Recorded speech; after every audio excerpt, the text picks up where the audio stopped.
22nd, 2020, 3:40 p.m. Eastern Time. Aaron Shepard is as stupid as me, perhaps more stupid. We both got into medical school. I decided not to go. Aaron did a year and decided not to go. I don't know who's... Well, now you make robots and I live above my parents' garage, so technically I believe I am dumber than you. You are marginally less dumb than me. Just a little. Until you look at my student loans, man, you probably got me beat. Okay. That 1 year at med school cost me a lot of fucking money, man. That's why I was so... I remember my uncle told me that. He was like, you go into a private medical school in the United States. He was like, you can't just do a year and then stop. He was like, because once you do a year, the only way you can pay off medical school debt is with a medical salary. And he was like, it's quicksand, man. You put one foot in and you're fucked. Yeah. You are proof that that's not entirely true. Because well, you see, so I still have the student loans. Because I'm in school now, they're deferred. And I'm hoping that, things can take off and beautiful I can be able to pay this shit off. But I secretly worry about it, man. Hey, man, I don't know who doesn't worry about that shit, man. So fuck it, let's just jump into it. So what are the newest developments with your company, man? What's going on with it? What's popping off? How's coronavirus affected it? The coronavirus has affected it greatly because, again, so I don't know if we talked about this last time, but we kind of had a bit of not an identity issue, but we were doing things and we were trying to figure out who we were as a company and what our mission is. And initially, we created these brain-controlled robots, and we thought about selling that as a product in and of itself and trying to market it as an exercise tool or meditation therapy, something like that. And that dandy, but something about that just didn't feel all the way right. Okay. And so that's not the primary thing. It's not that we're completely giving that up. It's just... we just sat down. We're like, okay, who are we as an organization? What do we do? What do we do best? And what is our mission? Yeah. And so from there, we started shifting our objectives and focusing more on the science outreach side, and wanting to, because we were using this as a science outreach tool. We were having a lot of success with it. We're getting contracts with nonprofits to do their science outreach programs. So it was like, I don't know, the universe was saying, do this. Do this. And with that, again, because like everything else, like your podcasts, every business is organic and things change over time. And now what we're thinking is that we want to be the middleman between whoever is doing science outreach events and the end customer, or the people that are attending that event. So, for example, think about all the money that Google and Lockheed and Microsoft invest in science outreach programs. So, they'll have these big events, these big tech demos. Well, what we want to do is provide the service of, you just say, I want a demo and I want cool stuff. Okay. We'll come up with the cool stuff, and then. So you guys are the caterer. We're the caterer. We're the STEM caterer. Yeah. Yeah. No, that makes sense, man. We want a ton of people over here, but if I'm Google, that doesn't necessarily mean I make chicken sandwiches. Hey, Chick-fil-A will bring it over. All right. Or you want salad, or you want sushi. All right. So that's actually. Does anyone do that? Is that y'all's niche? I don't think anyone does that. Yeah. Fuck yeah, man. And not just that, because we were the caterer, or we're becoming the caterer for a bunch of nonprofits, and we're not doing regular science stuff. I mean, we're doing the craziest shit we can think of, driving robots with our brains. Yeah. We're currently in the process of fundraising now because we thought up a crazy idea. Have you ever seen Black Panther? No, I need to. I haven't seen Black Panther, Thor, or Guardians of the Galaxies. I've seen Black Panther, Thor. Dude, I've seen the rest of the Marvel movies. I haven't seen Black Panther, Thor, Guardian of the... There's one more I haven't seen. I don't think I saw the Ant-Man. I don't know. I kind of took like all the Iron Mans as like... I took those as canon. And then like Endgame, Infinity War, and Endgame. So I took all the Iron Mans and the Captain Americas and then I saw Infinity War and Endgame. I don't know. I know everything is canon, but I don't know. To me, it was like, this isn't Endgame. This is Iron Man 23. So the concept of the idea that we're fundraising for now, or starting to fundraise for, is in Black Panther, there's a scene where in Wakanda, they're very technologically advanced, right? And so it's his sister, Shuri. She's remote driving a car in Korea, but she has a hologram of the cars, like the steering wheel, what the driver would see, and everything. So the idea that we're starting to spin up is we wanted to recreate that using augmented reality. And so you get a HoloLens and you pipe in camera data from like an RC vehicle or a drone, and then you create a virtual cockpit with the video feed coming in, I would imagine close to real time. So that way you could, we could make like a virtual flight stick and throttle, and you could pitch the drone up, and the drone would actually pitch itself up in real life. Now, do you know if that, is there any possible way you could already know if that's because like the newest fighter jet that's going to replace the F-22, the PCA, the penetrating counter, the 6th generation, that, like the B-21, the successor to the B-2 bomber, they're both going to be manned and have drone capabilities. So we're now getting to fighter. So the point of me saying that is, do you know if that's already like a classified system? I don't know. I would imagine that there's something similar to it, but again, we want to recreate that as a science demo, as an outreach project. Okay. And with that, because everybody's trying to get their kids into science and technology, and I'm not saying that the ways that they do are bad, but when you come up with kooky, wacky ideas that are on the level of, hey, you can drive this robot with your brain, let's talk about the science of how that works, or hey, we're going to create this virtual cockpit and you're going to fly a drone from this cockpit in real time. I think that there's just something valuable that if you're ever looking to do, because I know in my local area, there are a couple major science fairs that, hundreds of thousands, if not millions of dollars get pumped into. So that kind of product at your fair would just step it up to the next level. Yeah. All of a sudden you would have kids, instead of seeing cool things, they could live it. Mm-hmm. And that would hopefully inspire them to pick up sciences, or in general, we want people to learn how to think outside of the box. So at first we were pushing for science, and I think our primary customer, or what we're marketing under is being the caterer for your science fair. Mm-hmm. There's a larger message of we're basically thinking outside of the box and coming up with these wacky solutions, and we want to teach that skill set to the next generation that's coming up. Teach the skill set of thinking outside the box? Yes. Okay. I'm trying to follow. So what is it that you'll be create? And I don't mean to say this in any like condescending way. It's the furthest thing from it. I'm trying to follow from. So what is it that like you will be produced like physically, or like a service? Like what is like the thing that you're aiming for? Like going from, you had those headbands, the mind wave reader, the brain, the way to telepathically control robots.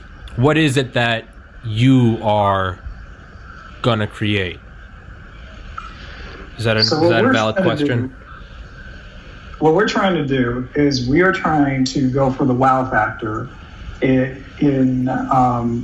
sorry, my dog is like all over the place. Dude, I don't do shit. Tell her to come on, man. Yeah. I don't care. Come here, boy. Come here. Yeah, there he is. Dude, I put my dog down a month ago tomorrow. Oh, man. I'm so sorry. 17 and a half. Fucking crushes me, man. Yeah, man, that is terrible. Like I think because I know the day's coming. Yeah. But it's like, damn, you don't want to think about it. Man, dude, we were putting it off for years because he wasn't sick. He was just old. But it finally, my parents were out of town, and it just like aging does, it just accelerated over the course of like a couple. It seemed like he aged 5 years in like 3 days. Couldn't stand up. He was having anxiety. It's probably dementia, and I was just like, and I gotta do it, dude. Holy shit. It destroyed me. I was crying like a bit, dude. You would have thought I just watched like Titanic or something. I was crying at home like a little bit. No! But I mean, yeah, it's a part of life. And then I'll have like Delta Force guys on my podcast, and they're telling stories, and in my mind I'm like, I have nothing to bitch about. I'm like, I had to put down my dog, and they're talking about like having to shoot a kid that picked up a gun, and it's like, you gotta, it's like, don't pick it up, and it's like, you watch a 7-year-old step on a landmine. Here I am like, yeah, I had to put my dog down. like what the fuck. But so have you thought of how are you going to tie what you're doing into being a caterer? Like I'm trying to, my limited brain power, I'm trying to follow this. It's okay. As you and the audience can probably tell, we're creating this as we go. Yeah, you're making this shit up. That's how I am, man. You got to make it up as you go.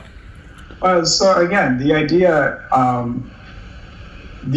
is that we as a company, our primary mission is to come up with ways to make technology interesting to everybody, but to especially kids. So we're going to do that by blending the lines between reality and imagination. Mm-hmm. And so, basically we'll see something on a movie, get together and say, hey, can we recreate that? And then we'll try to recreate it. And then once we recreate it, we package it as primarily a service that, going through the process of how could we demo this to a group of 20 to 50 students and make it educational, exciting, and worth their time. And from there, once we create that demo, we would begin offering that to nonprofits, universities, schools, private companies, anybody who wants to do science demonstrations. Mm-hmm.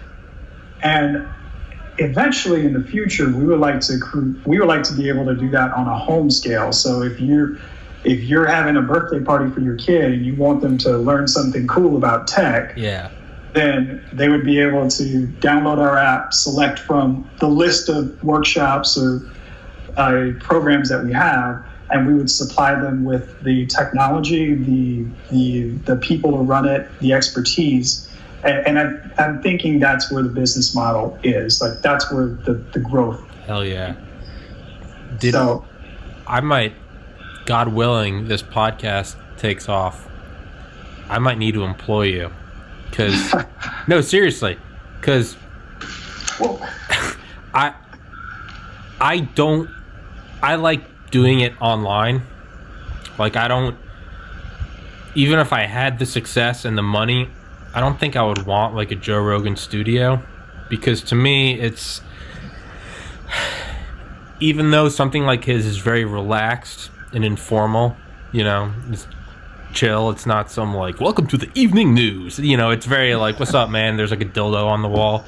Like, there's still, I try to look at it from like the guest perspective. And I look at it like, let's say you, or let's say me, let's say we were invited on the Joe Rogan podcast. He lives in California. I live on the East Coast. I would have to fly out there. I'd have to get, let's just say it's all paid for. So let's just get that out. Let's just say that's not even the problem. Got to fly out there. Okay. All right. You get some jet lag, time zone fucked up. You got to get like a hotel. You got to stay there, not in your own bed. Nervous about it. You got to go in the next day. And then you're there, and you're basically there to like perform. And I still think he does it better than 99% of any advertising or talk show out there.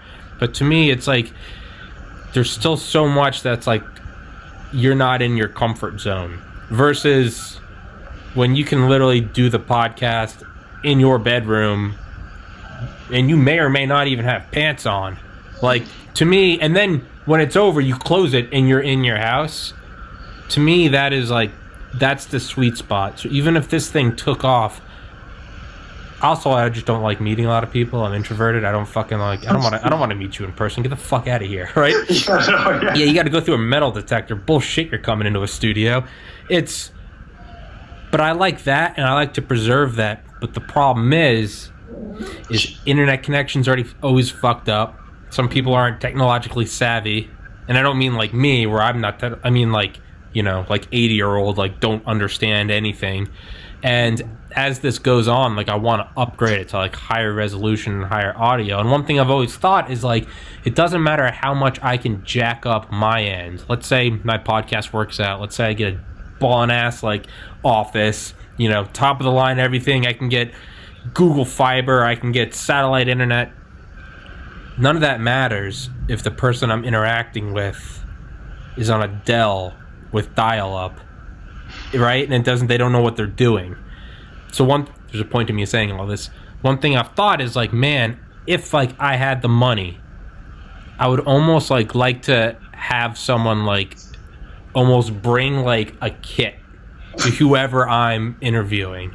Like, hey, I'm talking to this person. I'd almost want someone to be able to like go there and like open it up so I don't have to worry about your shitty dial-up. Like and it would just be like a satellite, like 8K resolution, and like you still in your house, so you still get that comfort, but it would just be like, it'd almost be some like alien pod. It'd be like, and you could like interact with me, and then it's gone. And you're like, that costs a lot of money, and I am in no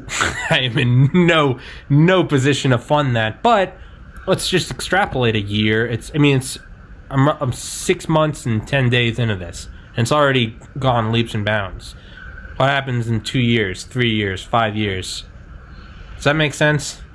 There's really no purpose to me saying that, because it's not like I can just have you do that for me. But does that make any sense? Like, like a high-tech teleconference, and like, you know, it's not like I'm gonna like ship this like pod to people and then like you just get to keep it. Like, no, fuck you. Like, that's why I want some like high quality thing. I want my cake and I want to eat it too. I want people to be in their home and have that comfort, but I don't want like, sometimes it just comes through and it's like muffled. It sounds like it's going through two like radios, and like it's on like a 144p video, and it's just like, it really does. There is like purpose to it. It destroys the conversation when you're just sitting here like it's freezing and it destroys the flow of the conversation. It absolutely wrecks it. And that's the end of that rant. I got nothing else to say with that. I don't know where I was going with it, man. You're good.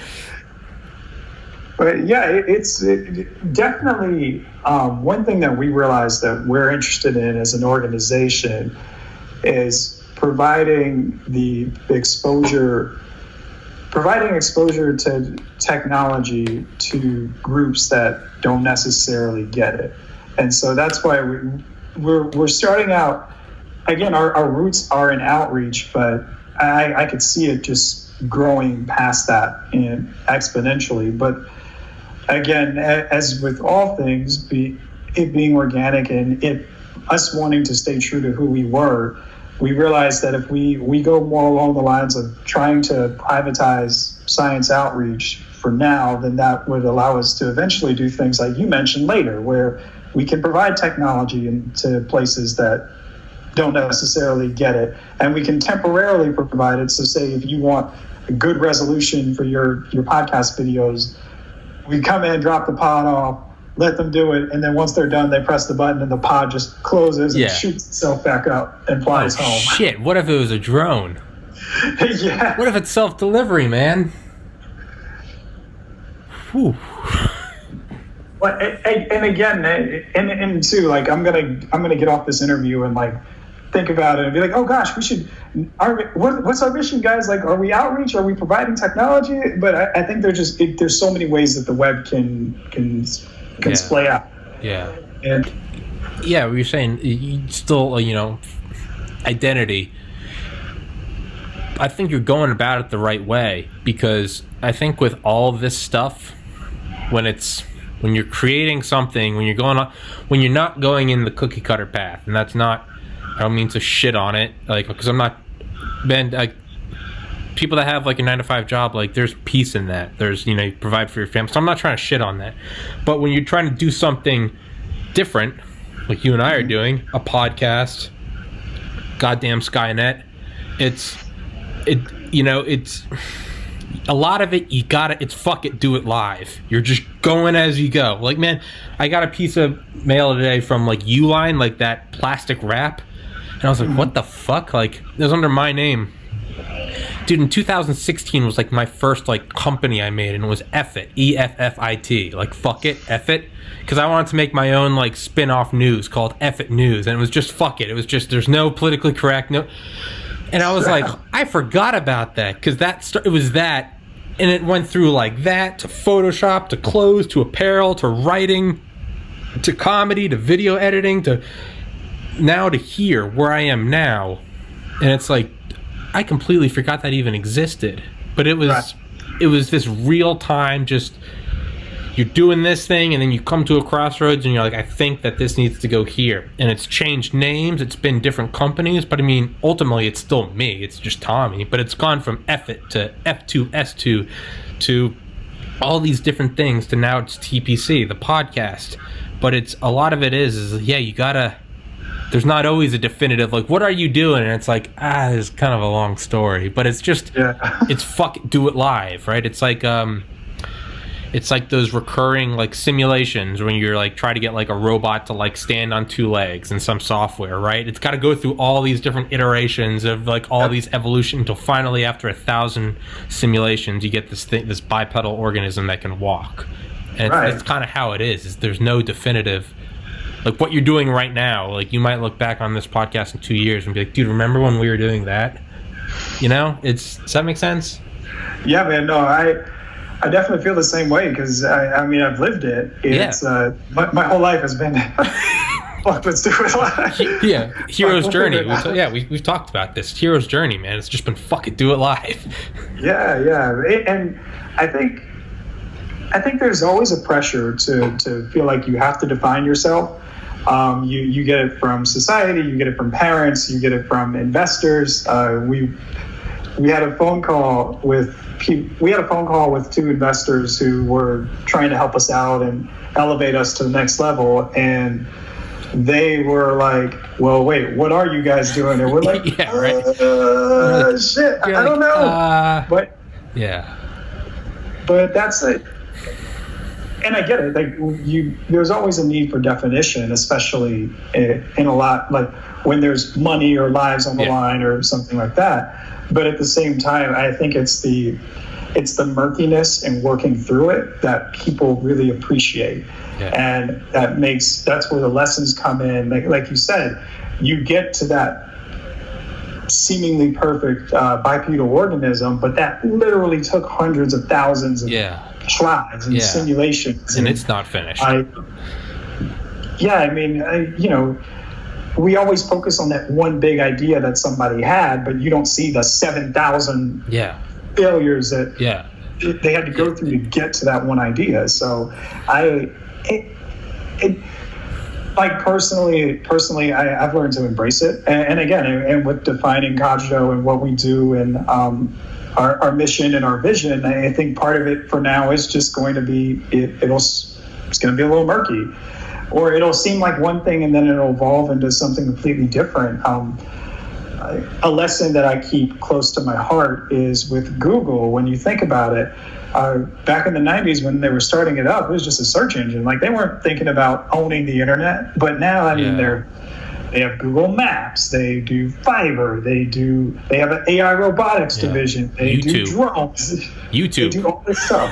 YouTube, but that was organic. It wasn't I guarantee you, when they were starting the company, they weren't thinking, oh yeah, we're going to map the entire planet.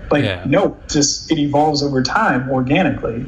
And people learn to follow it. So one thing that I'm really focused on as the captain of the ship is finding that initial thing that our company will be good at, where we're going to make our name, where we're going to create that brand loyalty. Because again, with Google, they were first, before anything else, they were a bomb-ass search engine. They were so good that, Google it means something. Google it. Yeah. Yeah, nobody says Yahoo it or Bing it. It's like, oh, I need to Google it. Yeah. And that comes with years. That comes with years of experience, years of high standards at one thing. And so I think for Cogito, what we're going to be good at is being that science caterer, that middleman.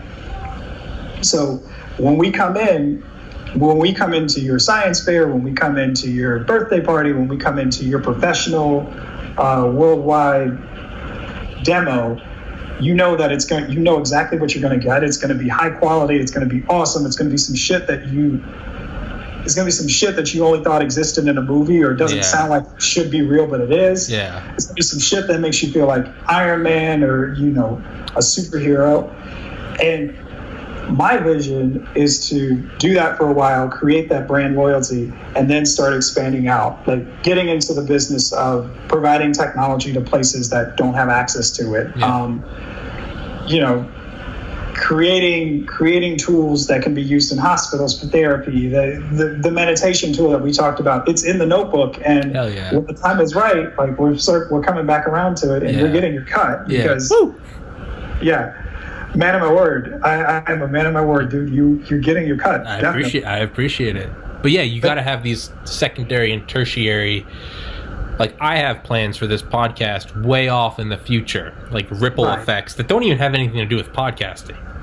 Right, exactly. But right now, I'm right here, and right now it's like I got to get to 1,000 subscribers so I can get it monetized, so I can move out of my parents' house. Like, that is where I'm not, I legitimately do have plans for out to the rest of my life of like what I want this to be, like early 90s Google, like looking at Google Maps.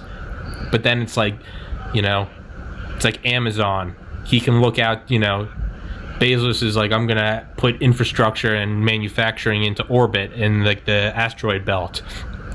But then it zooms back down and he's in his garage at a desk and he's losing his hair and it just says Amazon written on Sharpie on a piece of paper pinned to a desk. And it's like, know where you are, like know what you want to do, but also know where you are. And it's kind of where I am right now. It's like, I know where I am.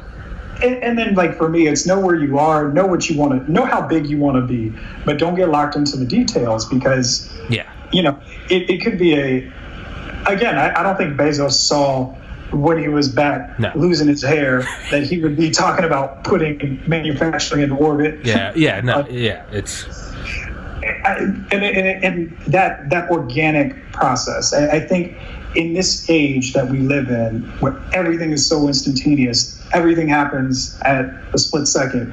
We've forgotten that you have to go through that long-term process to get anything of value. It's the rule of evolution. It's the law of nature. You got to put in your time. Yeah. So in 20 years, your podcast will probably have evolved into something much bigger and wilder than you could ever imagine. Oh, yeah. But you got to be willing to go through the 20 years to get to that level first, and you got to be willing to constantly put in the work and to keep climbing to the next thing. So that's personally where I am right now. Just trying to build this company up but it's crazy because this is something we started in January and now we're on a campaign and we're like, okay, let's get 350K and build some shit with HoloLenses and try to flip that into 3.5 mil. Jesus, that's so bad. I think I've turned $5.68 total on the podcast. Nice. But hey, it's $5 you didn't have before, and it's goddamn if it's not the sweetest $5 I've ever made, but right now I'm making about 2 cents a day on this. But there is what you said, we expect everything here and now. And we've kind of forgotten that there's a long arduous, there is a hero's journey to it, but not to at all compare you and I to them because we're not, but it's in the same vein. You start to understand like the insanity of like a Bezos, a Jobs, a Musk. You're like, oh, these are guys that live in that world perpetually. Like, sure, they don't have that existential creeping up, I gotta pay my student loans, like there's a certain ease of like, oh, I have a personal trainer or a personal chef, like in a personal jet. But they live in that. None of them are just, I made it. Now I made it. They're always. You never made oh yeah, it. Steve. Okay, we got the home computer. All right, now I got an idea for something called an iPod. I'm gonna put 10,000 fucking songs in your pocket. Is that the end all be all? No. Next year I'm putting cell service in it. What? Surely that's the end. No. And a couple more years later, doing that, I'm gonna make a goddamn tablet. Like it's, it keeps going and going and going, and it just doesn't slow down. And I think they live in that world. I think you got to come to love the fire. Like they don't, because they don't settle there. Like look at Musk. Did Musk finish with like, I got electric cars? No, he's landing fucking 17-story tall rockets, just like they're lawn darts. Just dunk. And what is he trying to do? He's trying to go to Mars. Like I think so. Whereas it seems like everything happens here and now, I think that there are people in the world that are completely, like Musk says in the book Space Barons, in an interview for that book, he talks about, he's like, a lot of time we can get caught up in the idea that, oh, in 20 years we'll probably have the technology to do X, Y, and Z. And he was like, and for the vast majority of the population, you can just kind of say, yeah, wait 20 years, and sure enough, you can have an iPhone, like a touch screen. Imagine having an iPhone in the year 2000, in June 2000. Bullshit. But yeah, he was like, but for the few at the top that are pushing it, a Steve Jobs, a Musk, a Kelly Johnson of Skunkworks, like, he was like, technology does not advance if you do not constantly push the envelope. He was like, right. You don't just, in 20 years we'll be able to land a rocket. He was like, no, in 20 years is how long it will go if you break your own heart every day. In 20 right. years, that incremental, it goes to go, oh, okay, right? And right. He said it recently on Joe Rogan. He was like, if you don't make stuff, there is no stuff. He was like, we can legislate money to coronavirus. He was like, but if no one's making anything, this thing will grind to a halt.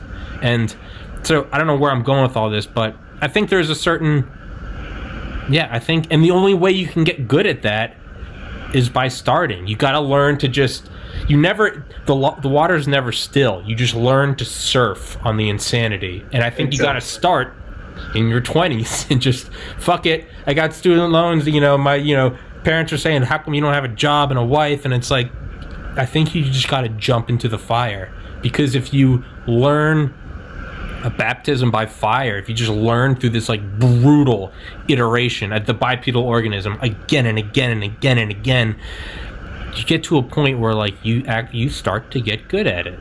And if you stick with it, that's when you turn into a Musk or a Bezos. But like you can't learn that shit in school. There's no class for how to be Bezos. Any school, if you can teach it effectively, then I don't think it's like the cutting edge of experience.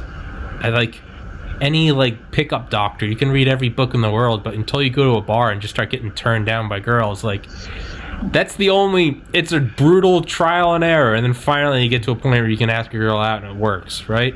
But you can't learn it in a book, man. No, and like you said, it's willing to go through that process, those processes, that constant iteration, and you learn what works and what doesn't work over time. Like I know with Cogito, with the brain robots, like what you see now is about iteration 55, because we tried something, it didn't work. We tried something else that kind of worked a little bit better, but then it had this problem, and it's just a constant process. Same with girls. Like I had that issue for a while, but then over time I learned what aspects of me should I amplify to make myself attractive. And then all of a sudden I had I'm married now, but so it obviously worked. Yeah. But don't get yourself in hot water. Don't say anything that's going to get you in hot water. You got married. End story. But there was a while where it was girls after when I figured out the things that worked, it was like, okay, yeah, whatever. It's not difficult. Learning to ride that a part bike, of it wasn't difficult. Yeah. But I had to go through that process of years and years of, well, wait, that didn't work because of blah. So I think the caveat to being willing to go through those cycles is you have to actually sit down and ask those hard questions. Like you have to ask, okay, well, this didn't work. Why didn't it work? What did I do wrong? What could I improve upon? And from there, as long as you're asking yourself that question or those questions and you're getting decent answers and you're implementing those answers into your next iteration, then you'll get somewhere. It may not be where you thought you were originally going, but chances are it'll probably be better, and you would have never seen it coming. So that's the way I like to look at it. That's a very important aspect. Is even this podcast. Like, I never thought I would do a podcast, and then even within that arena, it still unfolds in ways that I couldn't foresee. Like, I have friends that will come on. Like, okay, I know I'm gonna have Aaron on again. But then shit happens where, I have on a guy that, helped push the death penalty for John Wayne Gacy. Or I have on Mike fucking Durant, Black Hawk Down guy. And it's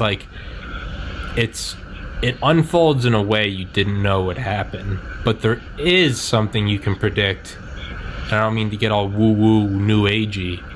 But I've found that, if you can focus on the feeling, I don't have a girlfriend. I don't have a social life. I know what it's like to be in love. I know what that, not even just that dopamine high puppy love, even just that slower, much more calm, concrete, friend, right? That deep partner feeling. I don't know what the hell my next girlfriend will look like, but I know what that feeling is. And it's the same thing. I knew I wanted to I know I loved, we've talked about this, I know I love the grind. Sometimes the grind is OChem flashcards. Fast forward 8 years and it's uploading podcasts and editing and learning how to drop links on different forums and then tracking it through YouTube Studio, seeing which methods are working and writing it down like a fucking psychopath.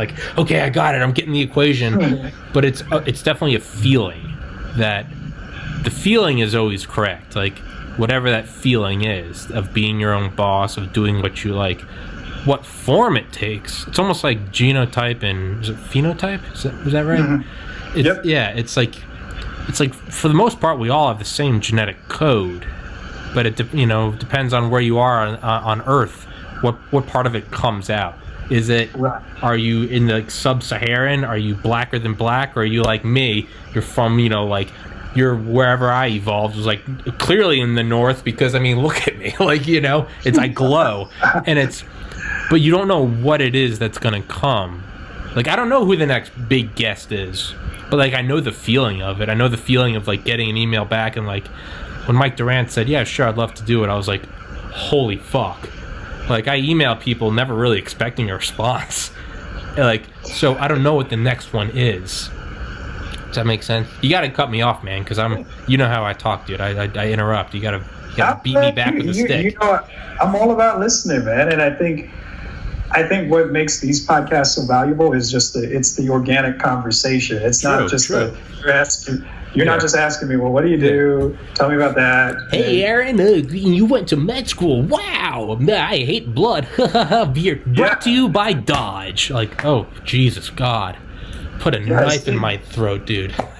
And that's one thing that is especially true in our generation, and I think will continue to amplify out as generations come on, is that there is a desire for authenticity.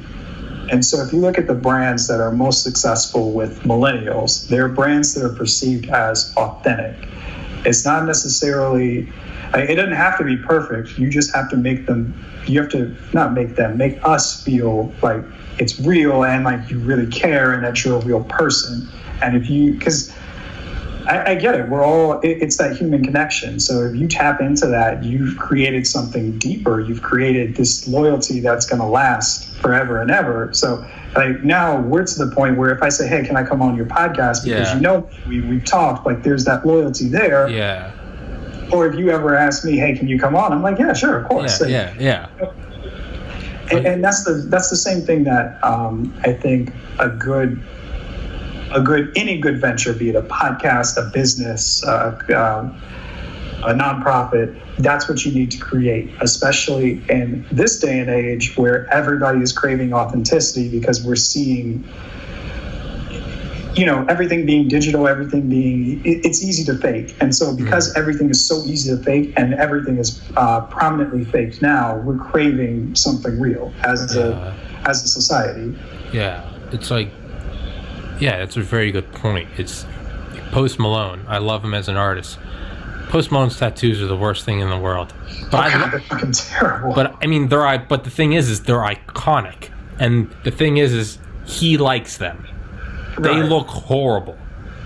In my opinion, though, he is himself. And like, God damn it, if you can't like listen to his music and watch him, and you're like, man, like, I don't get it, but I'm like, fucking hell, I respect it. It's him in like a velvet glistening purple suit with like pink cowboy hats on, with always tired. He just got a skull this big tattooed on his scalp, like smoking a cigarette with long, greasy, wiry hair.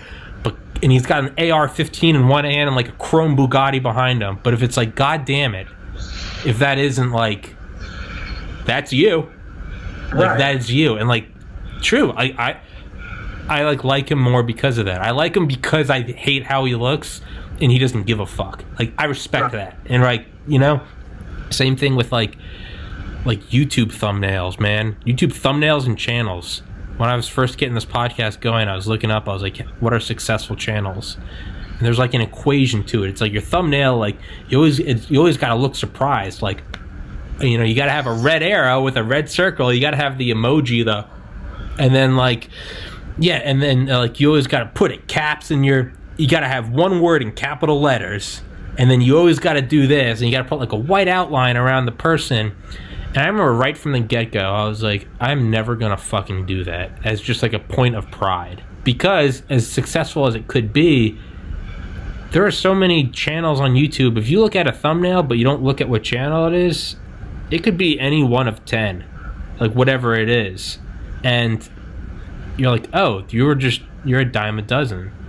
So, point of me saying it is like, it's slower, but being authentic is much, it's a relationship based off of like one night, of alcohol, coke, and sex versus like a slow, methodical, maybe not some sexy or storybook romance, but just like a legitimate, slow foundation. Those are the people that are married for 80 years, right? And I think it's the same thing. It's just a slow, be it podcast or outreach or slow, but be yourself. Right. You're not going to get it overnight, but it builds up. God damn it, if it's not built on a foundation of titanium, right? Right. And so one thing we were talking about, my wife and I, yesterday, was the creation of wealth, and that for me, that's something that I've always thought about. Not necessarily that I'm like, give me all the money in the world, but I come from, I'm obviously Black, and in Black communities, wealth doesn't really exist. And so that's something that I would like to play my part in creating over time, is that intergenerational wealth, so that way my great grandkids could be taken care of. Yeah.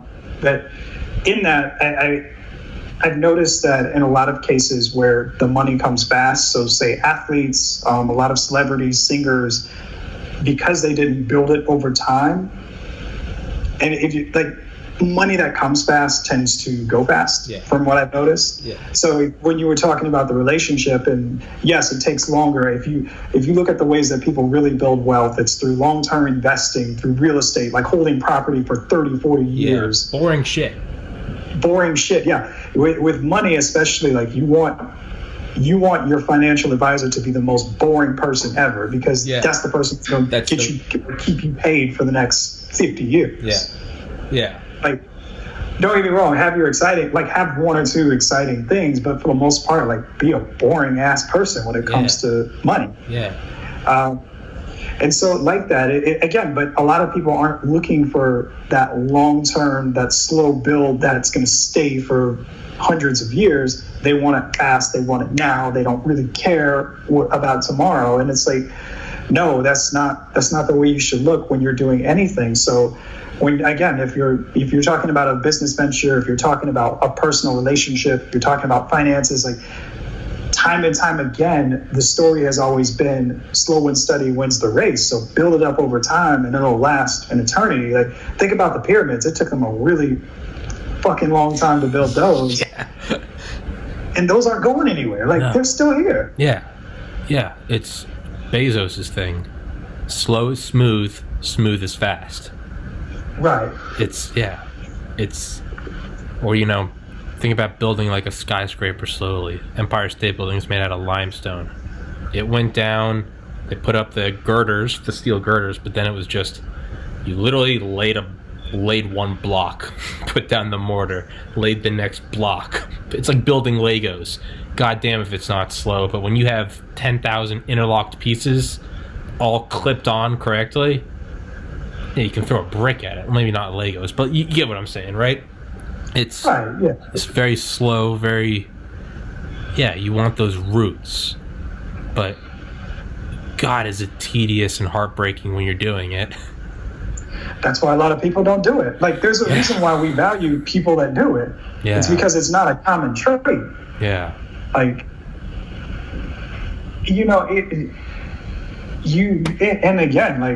it's, we talk about valuing innovation and vision and all those things, but the reason why those people stand out so much, those Musks, those Steve Jobs, those Bill Gates, is because they're willing to do it, and the majority of the population just simply is not. Like, people aren't willing to say, like, okay, I'm going to build this up over 20 years. I'm going to make 2 cents off of this podcast for the next 20 years if it means I make 20 million. Yeah. In 1 year. It blows up. Yeah. Yeah. So it's a process. And that's something, as I walk through my personal journey, I have to remind myself of constantly as I walk through, again, trying to build this company up and what we're doing. Like, that's what I have to tell myself and my guys constantly. It's like, no, we're in this for the long haul. Like, I'm not trying to blow up quickly. I'm not trying to be a one-hit wonder. Like, yeah. Come on the radio, be on the radio for like 3 months straight, and then fall into obscurity. Like, no, I want something like what is it, GE? Still around? I was about to say GE. Yeah. Yeah. Boring Edison, shit. right? Yeah, boring shit. Like, I think it was Shaq talking about when he first made money, and he spent like more than his paycheck. He made his signing bonus was like $1 million, and he spent like 1.6 million in the first day, and realized he was instantly in debt. And so he went and got he was like basically interviewing advisors. And the first guy was like, we can buy this, we can buy that, we can jack up your wealth. And he was like, no. And he like went through a couple, and he finally got to the third one.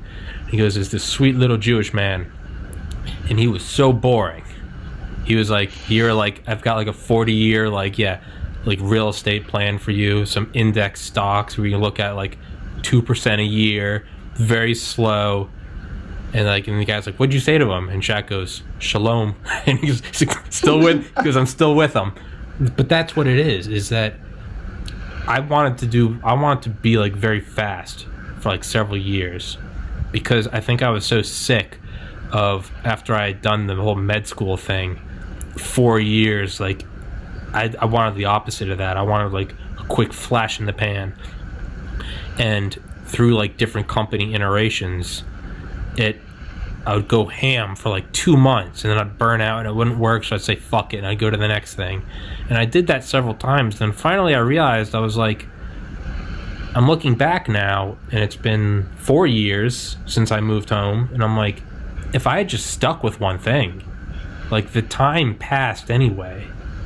And so this was last December when I was thinking about this, and I was like, I'm just going to start a podcast, and it's going to be very, very, like, I'm hoping it blows up in one day. Who doesn't wish for that?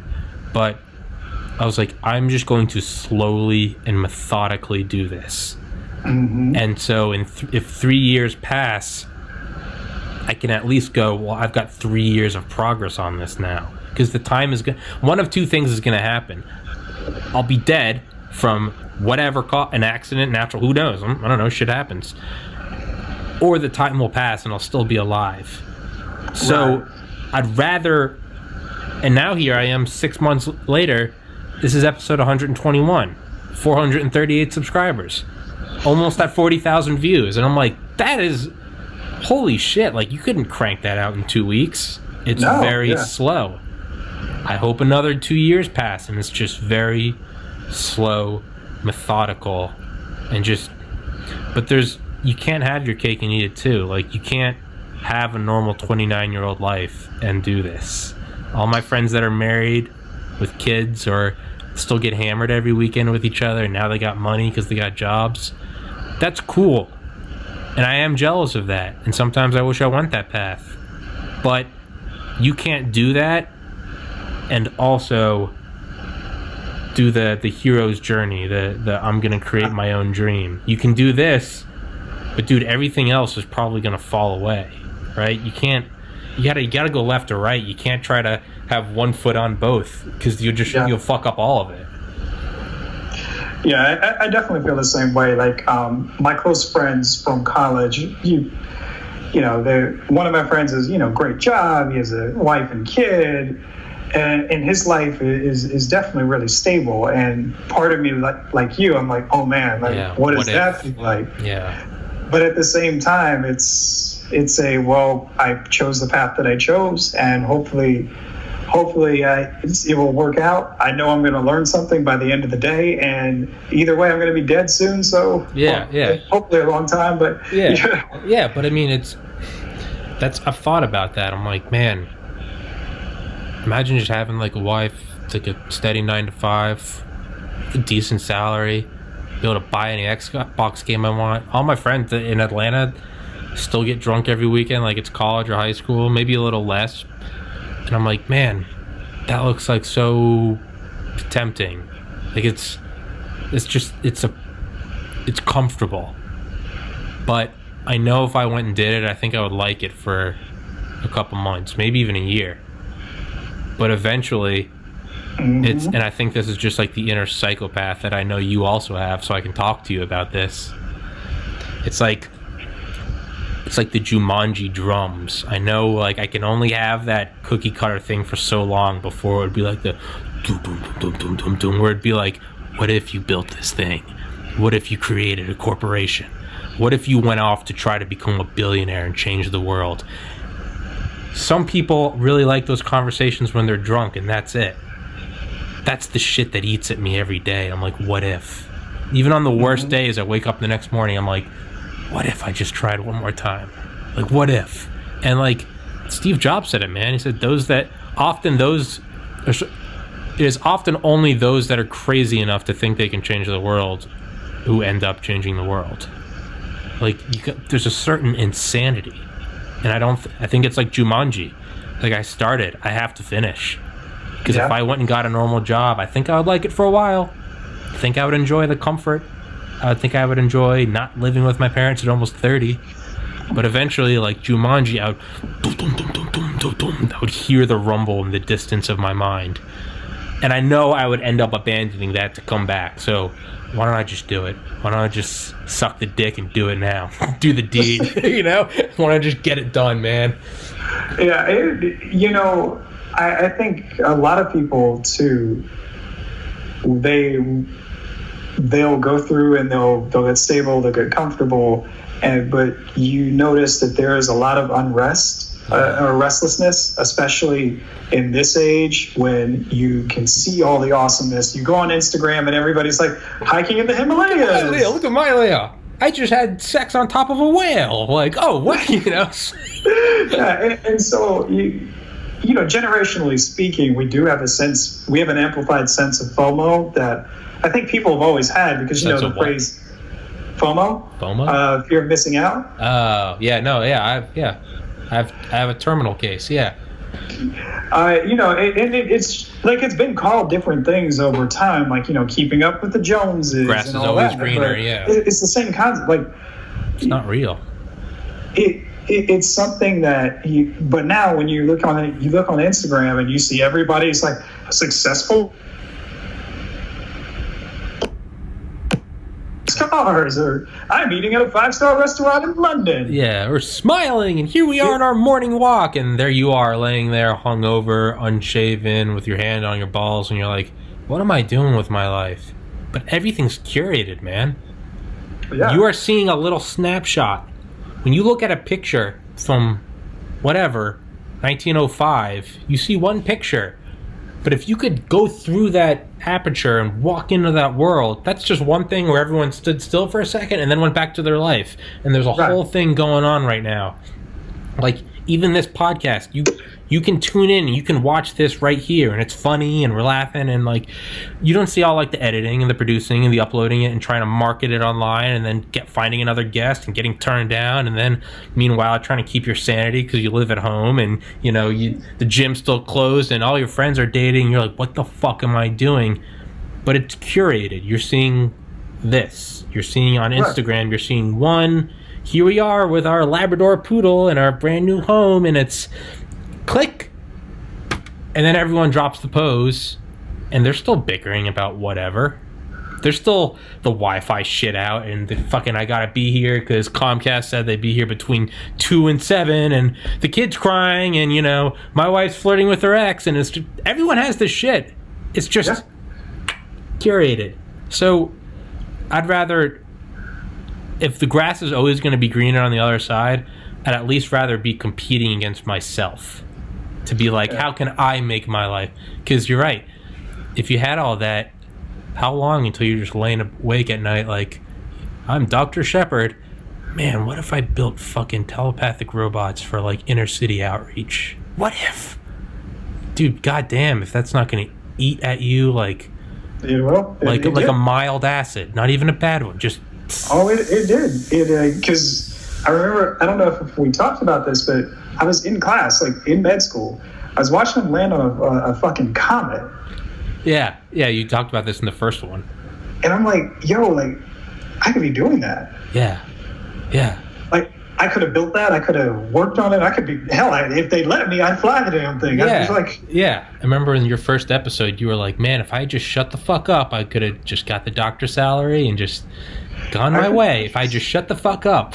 Just sat down, shut the fuck up, not said anything, but... Smile, get the white coat, smile, got the kid, got the... Yeah, but no, honestly though, like, it's a snapshot, and what I realize now when I look at these people like your Musk and your Bezos, and you see brief mentions of the struggle that they went through, but it's again, you're only seeing a snapshot. You're not seeing the whole picture. It's like, Musk was showering at a gym for years before Zip 2 blew up. Yeah. And even recently, so it was Thanksgiving, I think, and I saw one of my cousins who I hadn't seen in years, and she knew, like, because she knew that I had changed career paths, and she was like, yeah, everything just seemed to happen so fast. Like, you changed, and all of a sudden now, like, you're working with NASA and you're doing all this cool stuff. Like, wow, it just happened so fast. And I was like, no. You're like, what? What? No, it looks fast, but that shit sucked. Yeah. It was long and painful, and it is still long and painful, because I'm still going through this. Yeah. But again, we're only seeing snapshots, and so and part of that is, I think, because everything is digital now, because the internet exists, you're only getting the snapshots or the Wikipedia, the 2-paragraph summary of a person's life. You don't see the struggle and the grind until you actually hear them talk about it and read their book or something like that. So I try to keep that in mind as I go on as well, because it's like, well, yeah, it looks like this person became really successful really quickly, but no, it was years. You're seeing them now at 30,000 or 300,000 followers, but that was built over a 6-7 year period. Yeah. So, and even now, I'm starting to have those experiences where, I remember when I first started out, just creating my online persona before the robots, when it was just like, hey, I really like space and technology, and back when I only had like 20 followers or whatever, and I remember wishing, like, man, I wish these people that were in my sphere, like those influencers in my niche, however you pronounce it. I don't know how to say it. No, I don't know words either. Nika. Nietzsche. Nietzsche. Whatever. Oh, the philosopher. Okay, yeah. Yeah, Nietzsche. I hated his philosophy. Yeah. What a depressing asshole. Oh, he was. Nihilism sucks. Like, oh my dude. God. I read his book. I was like, this is fucking depressing. It's fucking brutal. There's no. Hold that thought real quick. I really gotta piss. Yeah. I've probably got about a good 20, 30 minutes left. Yeah. Just don't let me hold you hostage. Yeah, dude, and you're just gonna invite me on anyways next time. So. Yeah. There's no. Yeah, it's not like this is your one time. You gotta get it all out now, motherfucker. This is your one appearance on Conan. Like, say it all now. Yeah, say it. Get it out. Yeah. But, sorry, you're talking about spheres of influence, followers. Right, and so there was somebody who I followed who like worked with Bill Nye, like graduated from MIT. Like she's like awesome, and. It's so funny because I remember she popped up on Reddit and she did an AMA, and I was like, hey, I'm trying to be like you. What can I do? And so she gave me some advice, and this was probably 3-4 years ago. Well, fast forward to now, like, and I'm by no means like anybody important, but yeah, you are. She followed me. She knows who I am. She's like recommending me for stuff where like people are reaching, like somebody from NASA reached out to me about something. They're like, oh yeah, we got your name from so and so, and I was like. Fuck yeah. I was like, whoa. Yeah. Okay. And so I think I haven't done it yet just because I've been a little busy, but I want to screenshot that Reddit conversation and just say, like, that was me. Save it. Yeah, man. It's what I found is what you were saying about like a cousin seeing you or something. Like, oh, you changed career paths. I've had people, like, I remember I sent one friend like the Mike Durant conversation, episode 95 for anyone listening, and and someone was like, like, I don't mean this in like any bad way because I know they didn't mean anything by it, but me being a little butthurt, fragile ego bitch, I took it the wrong way. But they're like, man, like, that's so cool, man, like, it, like, you're so lucky you've just stumbled into this podcast thing because you're like so naturally killing it. And, like, I definitely understood, like, the kindness in what they're saying. Like, dude, this is your thing. Like, you're hitting your stride. But, like, part of me, like, and I didn't say anything in response, but part of me was just, like, so lucky I stumbled. What the fuck are you talking about? Like, but then I realized I was like, they can't see. They can't possibly know everything behind it. Because to them, they just saw episode 1 and they talked to me 6 months later and, hey, look at this. They didn't see in between. But then I realized, I was thinking, like, man, the time has just passed like that. And so I was like, you're talking about with, like, you see like a Bezos or a Musk and like you briefly see like a little blip of them in the past and it's like their long grind. And then it comes right back to how awesome it is now. And they're driving in a $5 million car with a private 747. But so I started thinking, I was like, what if you could use that to your advantage? What if you could use that delusion that we use when we look at someone like LeBron or Post Malone? We're like, oh, they made it. And it's like, but you didn't see the grind. Well, because here we are. Our last episode was, it felt like it was a lot sooner. Our last episode was March 28th. I saw it on Skype beforehand. I was like, I thought that was the first one. I was like, that can't be it. And I scrolled up. The first one was like early February. Oh, damn. The last one was March 28th, dude. It was almost 3 months ago.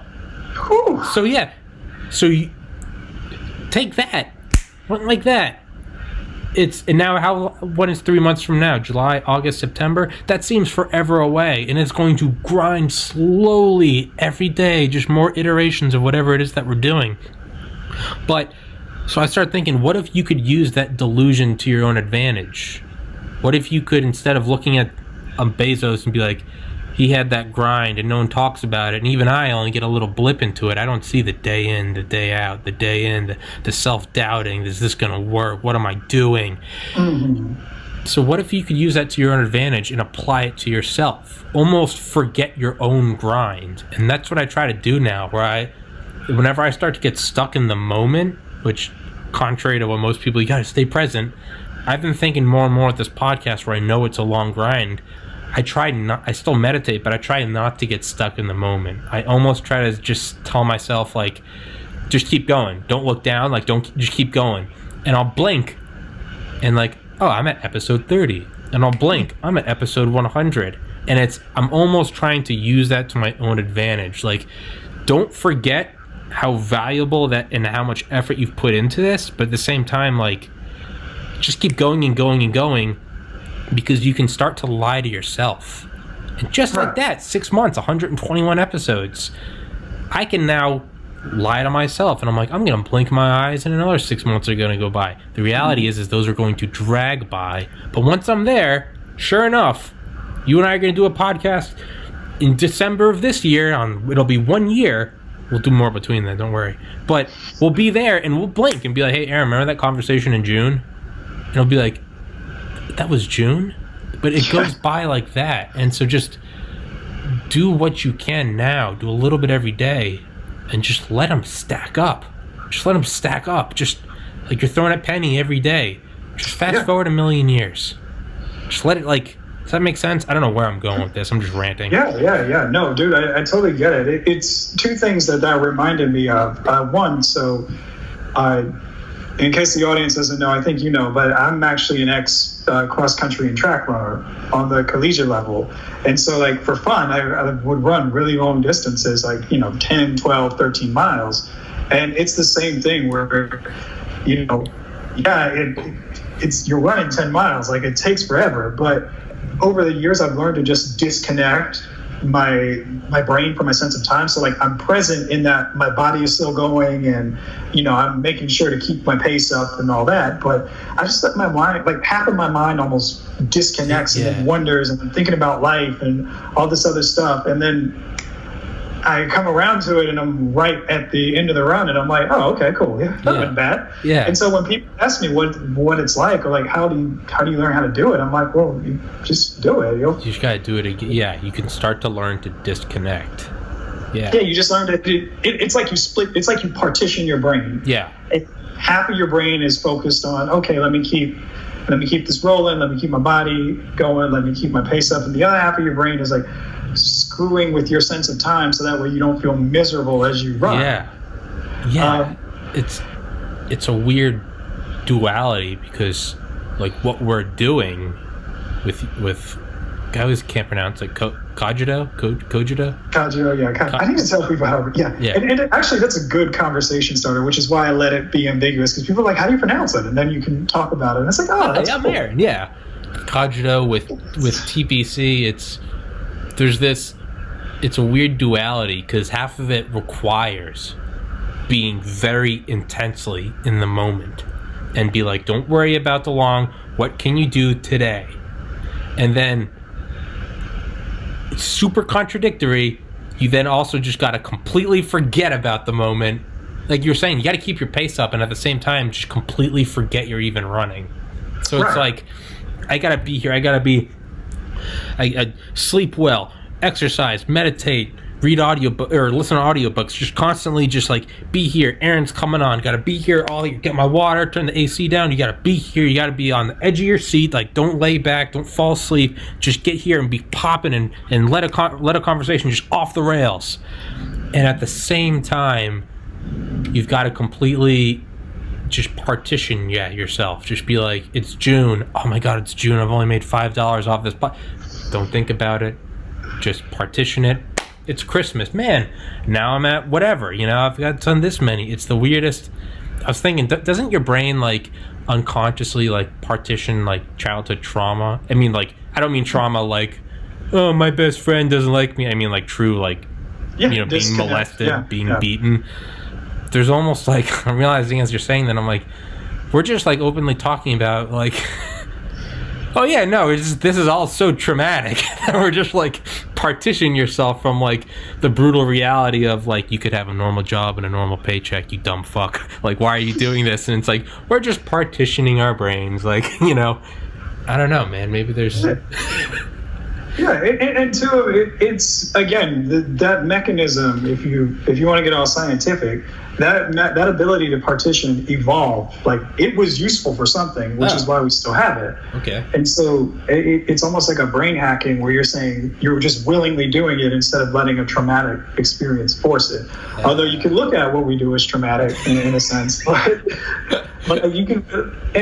And I am by no means an expert at this. Like, some people are like, yeah, do these mental hacks and blah, blah, blah. Like, I don't give a fuck.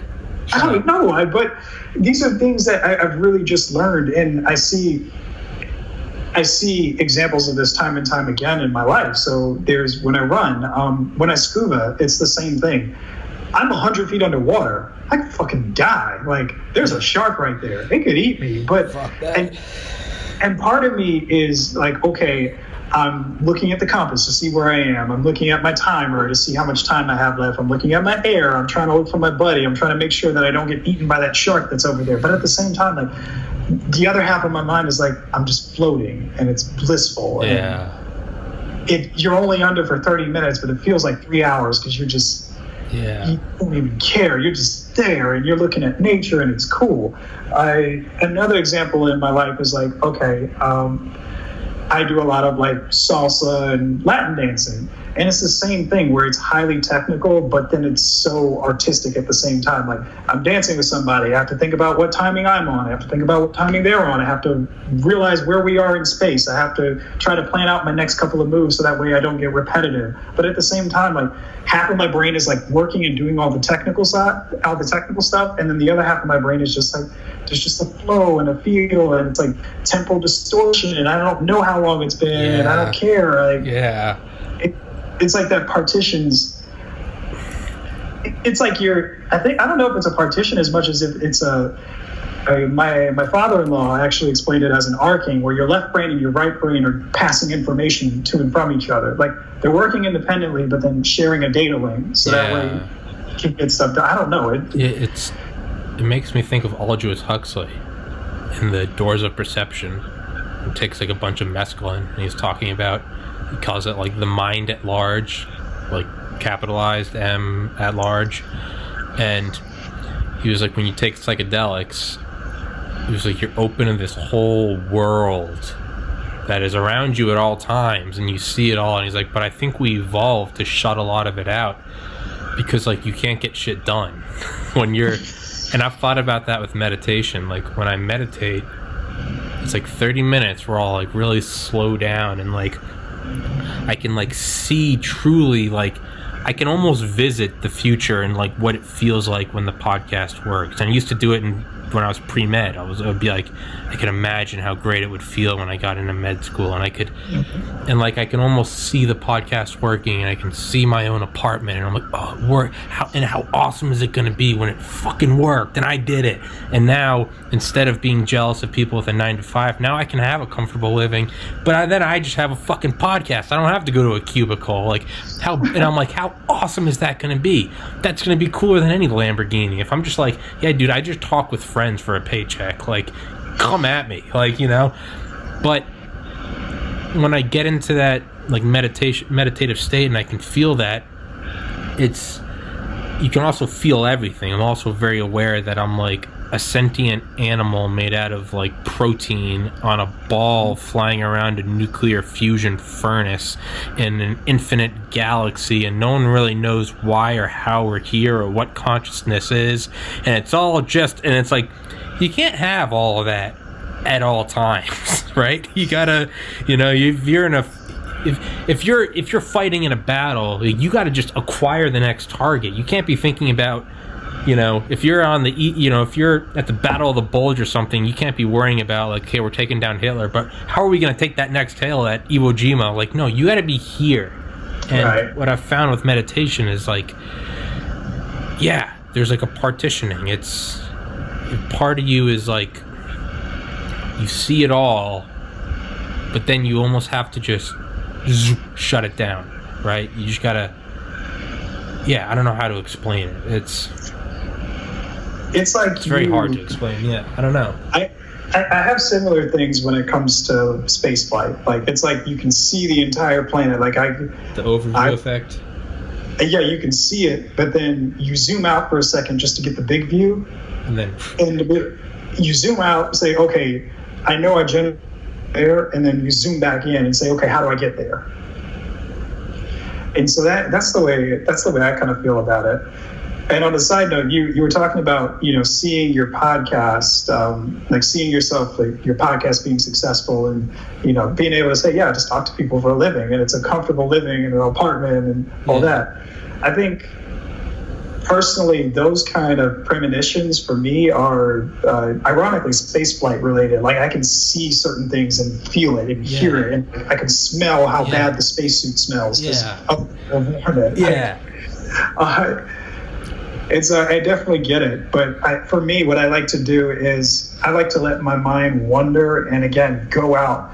Like, I'm here right now in South Carolina, but I like to expand my view out, and all of a sudden I'm in orbit. Yeah. And then I look, and I'm like, okay, well, while I'm up, I look and say, okay, these are the paths that I want to take to get to this point, and then I zoom back down and say, all right, like the big plan has been designed. Like, now let's work on the little steps that actually get you there. Yeah, you zoom out and set the waypoint on the GPS. Yep.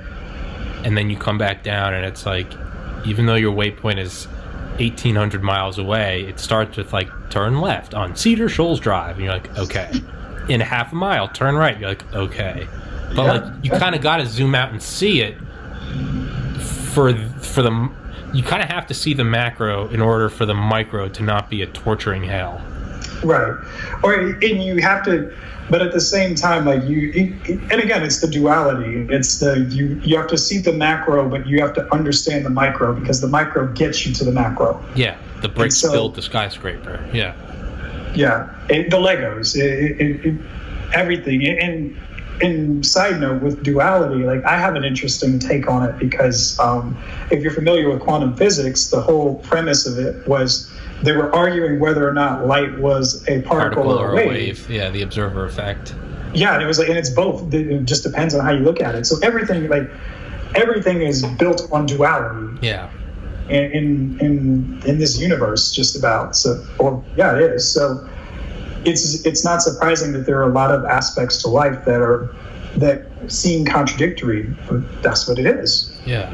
You got to know the macro. You have to see the macro and see the micro and be able to connect the two. And I think the problem is that we as people tend to either focus on one or the other, where we only see the macro and we're not practical, so we can't get to it, or we only see the micro, so we never can, like, we're always in our own little fence or bubble, and we don't see the world around us. So I think being able to switch between the two, and that's something to arc it back over to the beginning of the conversation with the work that my company does, where we're looking at these big, awesome things, and then we're going through the technical details of how to make those things reality. Like, we're seeing the macro, building the micro up to it.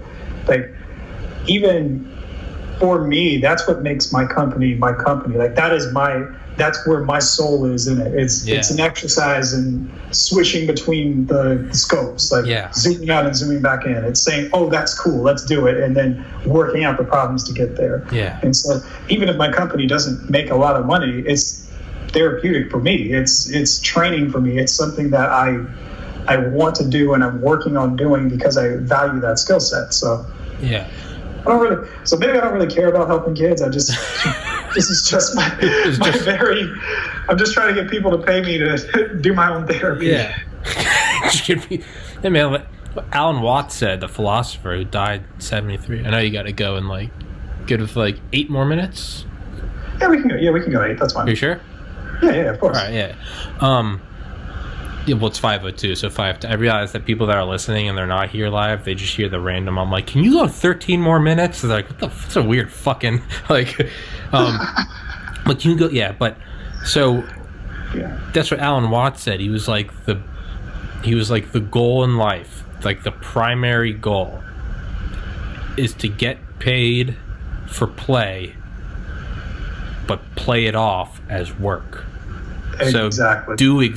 So do the thing you want to do, get money for it, and then let other people think that it's work. Because if you're just telling everyone, I play for a living, people are gonna get fucking bitter at you. So you got to kind of keep a.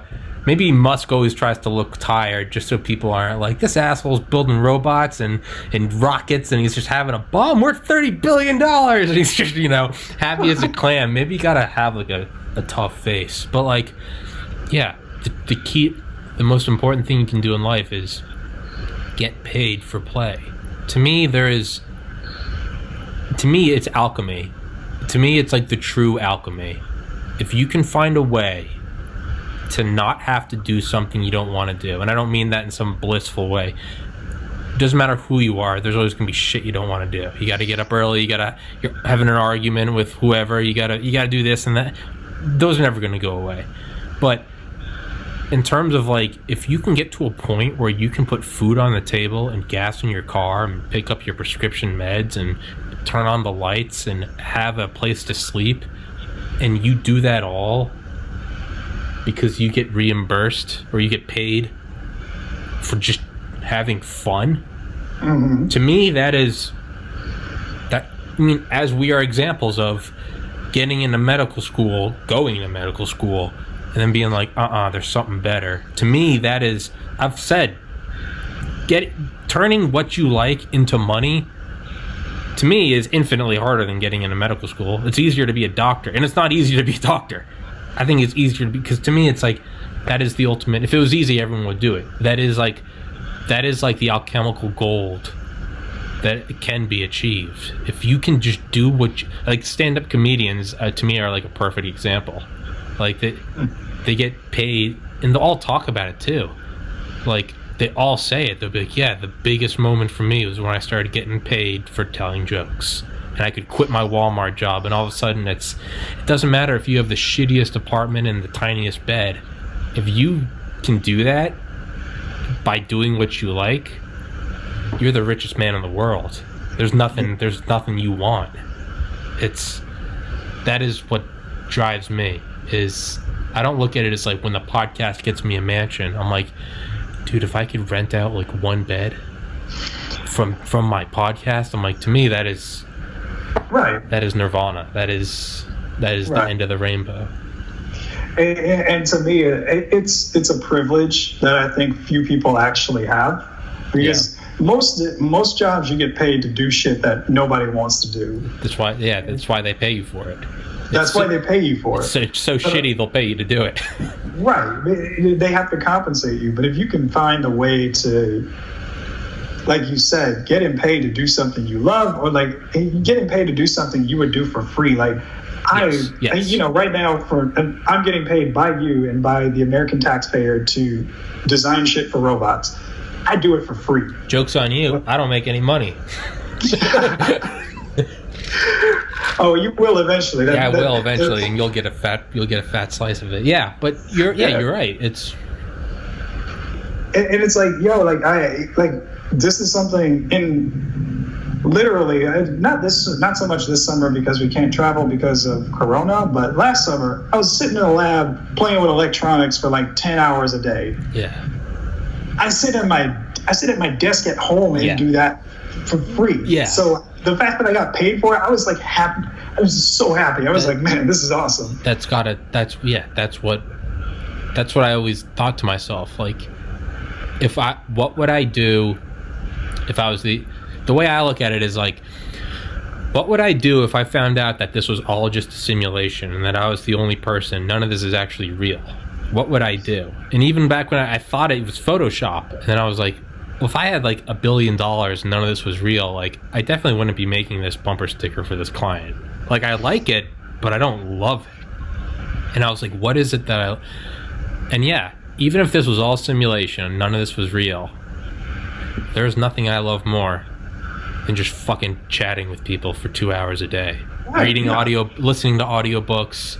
I get to doing one tomorrow with my friend, and we just finished a Lockheed Martin book. We're gonna talk about fucking Area 51 and stealth jets. Oh, is it Skunk Works? Skunk Works, by Ben Rich. Oh, Dude, I could talk forever about like the SR-71, the F-117, like those are like. Are you free? We still haven't made anything that awesome. Are you free tomorrow? We're doing it tomorrow. You should come on tomorrow. What time is it tomorrow? I gotta work. I don't know. Is there any time you can get free? Because we haven't set on a time yet. It's normally later. I don't know. 3, 4, 2, 3, 4. I don't know. I think my meeting is at 2, so probably like 3ish or 4ish. But even if I just sit in and like, cause dude, we're doing it tomorrow in Skunkworks. We're literally. Yeah, we've been doing episodes where it's like we're making like our own like book club. We're like, the last one we did was about Operation Paperclip. The one before that was about nuclear bunkers. We'll both listen to the same book. It sounds so like sleepover like loser shit, but dude, we listen to the same book and then we'll just discuss it for an hour or two. Yeah, we're doing Skunkworks. I got like 2 hours left in the book. We're doing it tomorrow. Yeah, you need to join. You need to join. Dude, like, and there's so many interesting stories. Like, the tools for the SR-71 didn't exist. They had to make the tools. They tricked Russia into giving them all the titanium. Yeah, the CIA with the front companies getting the titanium alloys and shit. They could only do certain things in certain weathers because the water was chlorinated and it was melting through the... What the fuck? Oh, dude, did you ever hear about the Sounds of Freedom? Yeah. What was that? The Sound of Freedom. The booms? Yeah. The fact, there's a pilot. Do you listen to the Fighter Pilot podcast by any chance? No, but I know I need to because I've heard other people talk about it several times. It's awesome. And so they brought out an SR-71 pilot, and he said that Reagan would purposely like he would tell the pilots, "Oh yeah, fly over this area, break the sound barrier, let them know that we here." Yeah, there's I finally found it. I'll send you. I know we got to go. I finally found it, but it was an old lecture I watched. It was the Skunkworks VP in 2015. Whoever, not Ben Rich. Ben Rich died a while ago. But he talked about it was in some South American country where the Soviets were like having a beachhead, and said there was some revolution, some like Che Guevara shit, just some dirty commies, and they lined it up so they're like. Because they were giving some speech in the square about like the capitalist pigs will never. They lined it up so they had dual SR-71s go by at Mach 3. It's something like under a mile above, so like 3,500 feet. Mach 3 booms, and they said they had them cross the whatever square this was. So as they're giving a speech about how the imperialist pigs will never be here, it like blew out the speakers. As this fucking revolutionary, this dirty Marxist bitch is the dirty boom, and these two fucking, and this is like the 60s, like this isn't even like 2020 where you kind of expect it. This is the 60s where color TV was a luxury. These motherfuckers, and the VP of Skunkworks smiles. He goes, "That was there to let them know that we were there and." We were there with impunity." It's God damn, man. These guys, dude, some of the shit they did was so badass. Oh yeah, man. And I kind of like. I've got a few more minutes. Like you. Oh sure, yeah. Yes.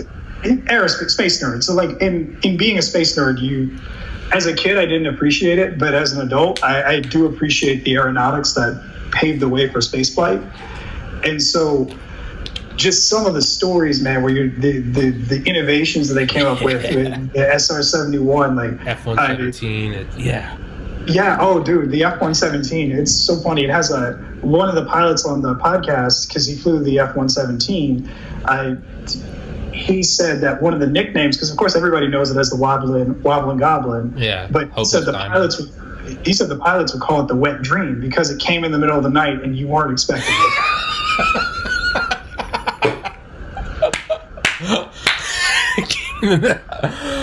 That's beautiful.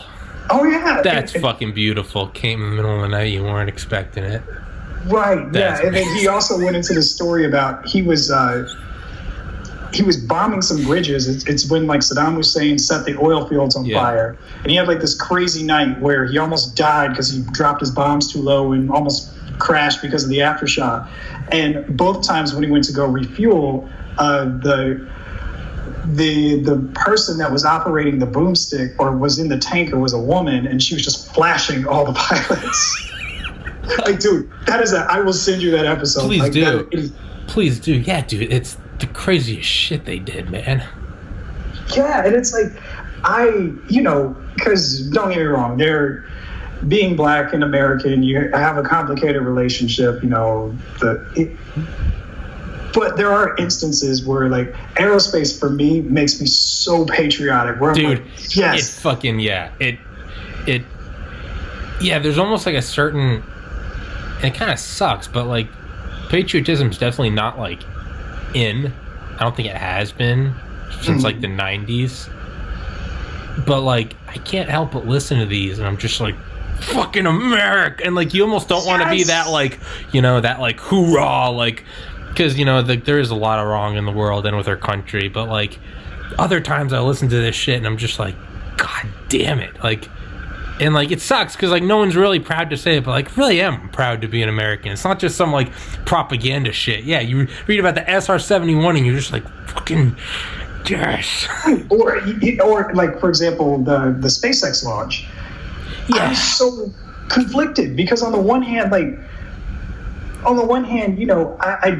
watched the video of George Floyd getting choked out, and I feel that, and it's like, oh my god, and you realize that it's happening. It's not. Yeah, this is real. Is real, and on the and I couldn't. That moment soured something that was so special to me because.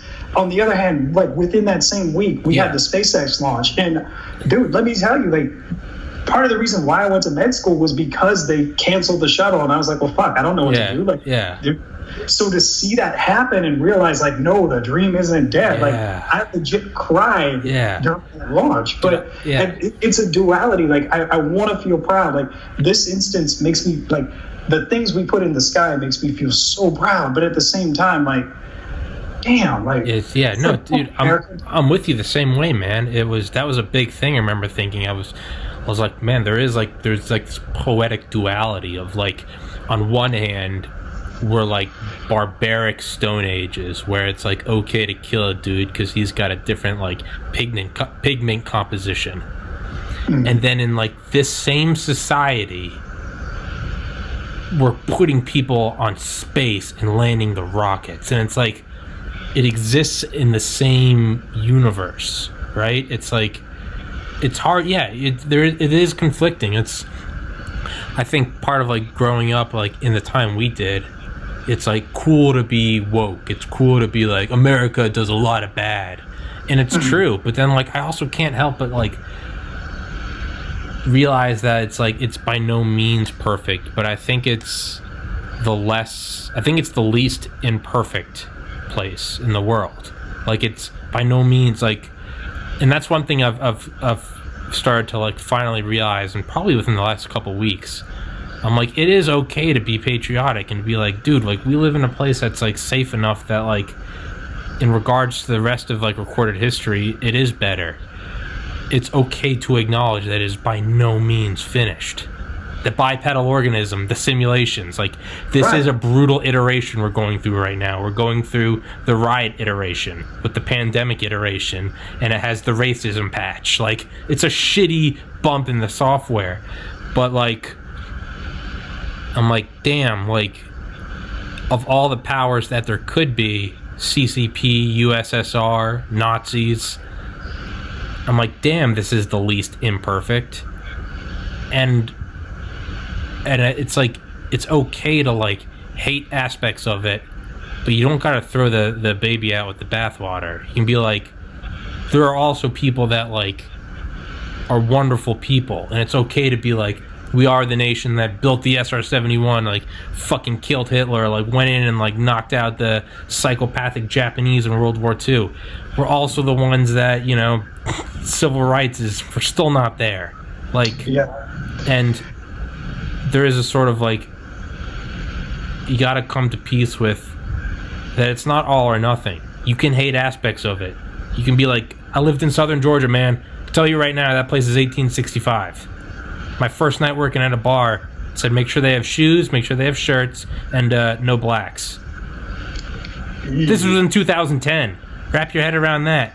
But you can't throw out the whole country with that, because then there are people that aren't racist at all, and they're just launching fucking self-guiding rockets that land back down on the launch pads, and it's like, or self-driving cars, or same-day delivery Amazon, and it's like, It's okay to get riled up and be patriotic. Don't drink all the Kool-Aid. Like, because there are a lot of bad things. Right. But also, don't be ashamed to, like, fucking be proud. Like, a lot of guys died at our age in the European and Japanese theaters of war that never got to, you know, find their true love of robotics or podcast because they took a 50 cal through the forehead, right? And it's... So I try to look at it like, yes, be critical. Don't let shit like the George Floyd murder go unchecked. Don't throw the whole thing out, right? Yeah, I agree with you. I think be critical, and yes. I feel like that's and being in engineering, that's a skill set that we're taught, is how to be critical and it not be a personal thing. Like, yeah. I have to listen to designs and say, like, that's not the best design, and I have to say it in a way that isn't insulting, but it's honest and direct and technically correct. And I think what we as a country fail to do is we fail to be critical and say this is the good, this is the bad. We either see all good or we either see all bad. It's because again, when I look at like the 60s, for example, like part of me, when I look at aerospace in the 60s, not like, dude, you seen the X-15? They were launching that shit up into space and coming back down. 50s, dude. Late 50s, they were hitting hypersonics. Yes, and we're still not there. Part of me, like, I see the duality in that I would have loved to be alive in that time just to see what it was like. But then the other half of me knows fire hoses on black people, and you're like, oh fuck, this was that same time. Like, dude, I wouldn't have been flying those planes. No, they wouldn't have let you on there. They wouldn't have let you near there. It's, man. There's this terrible.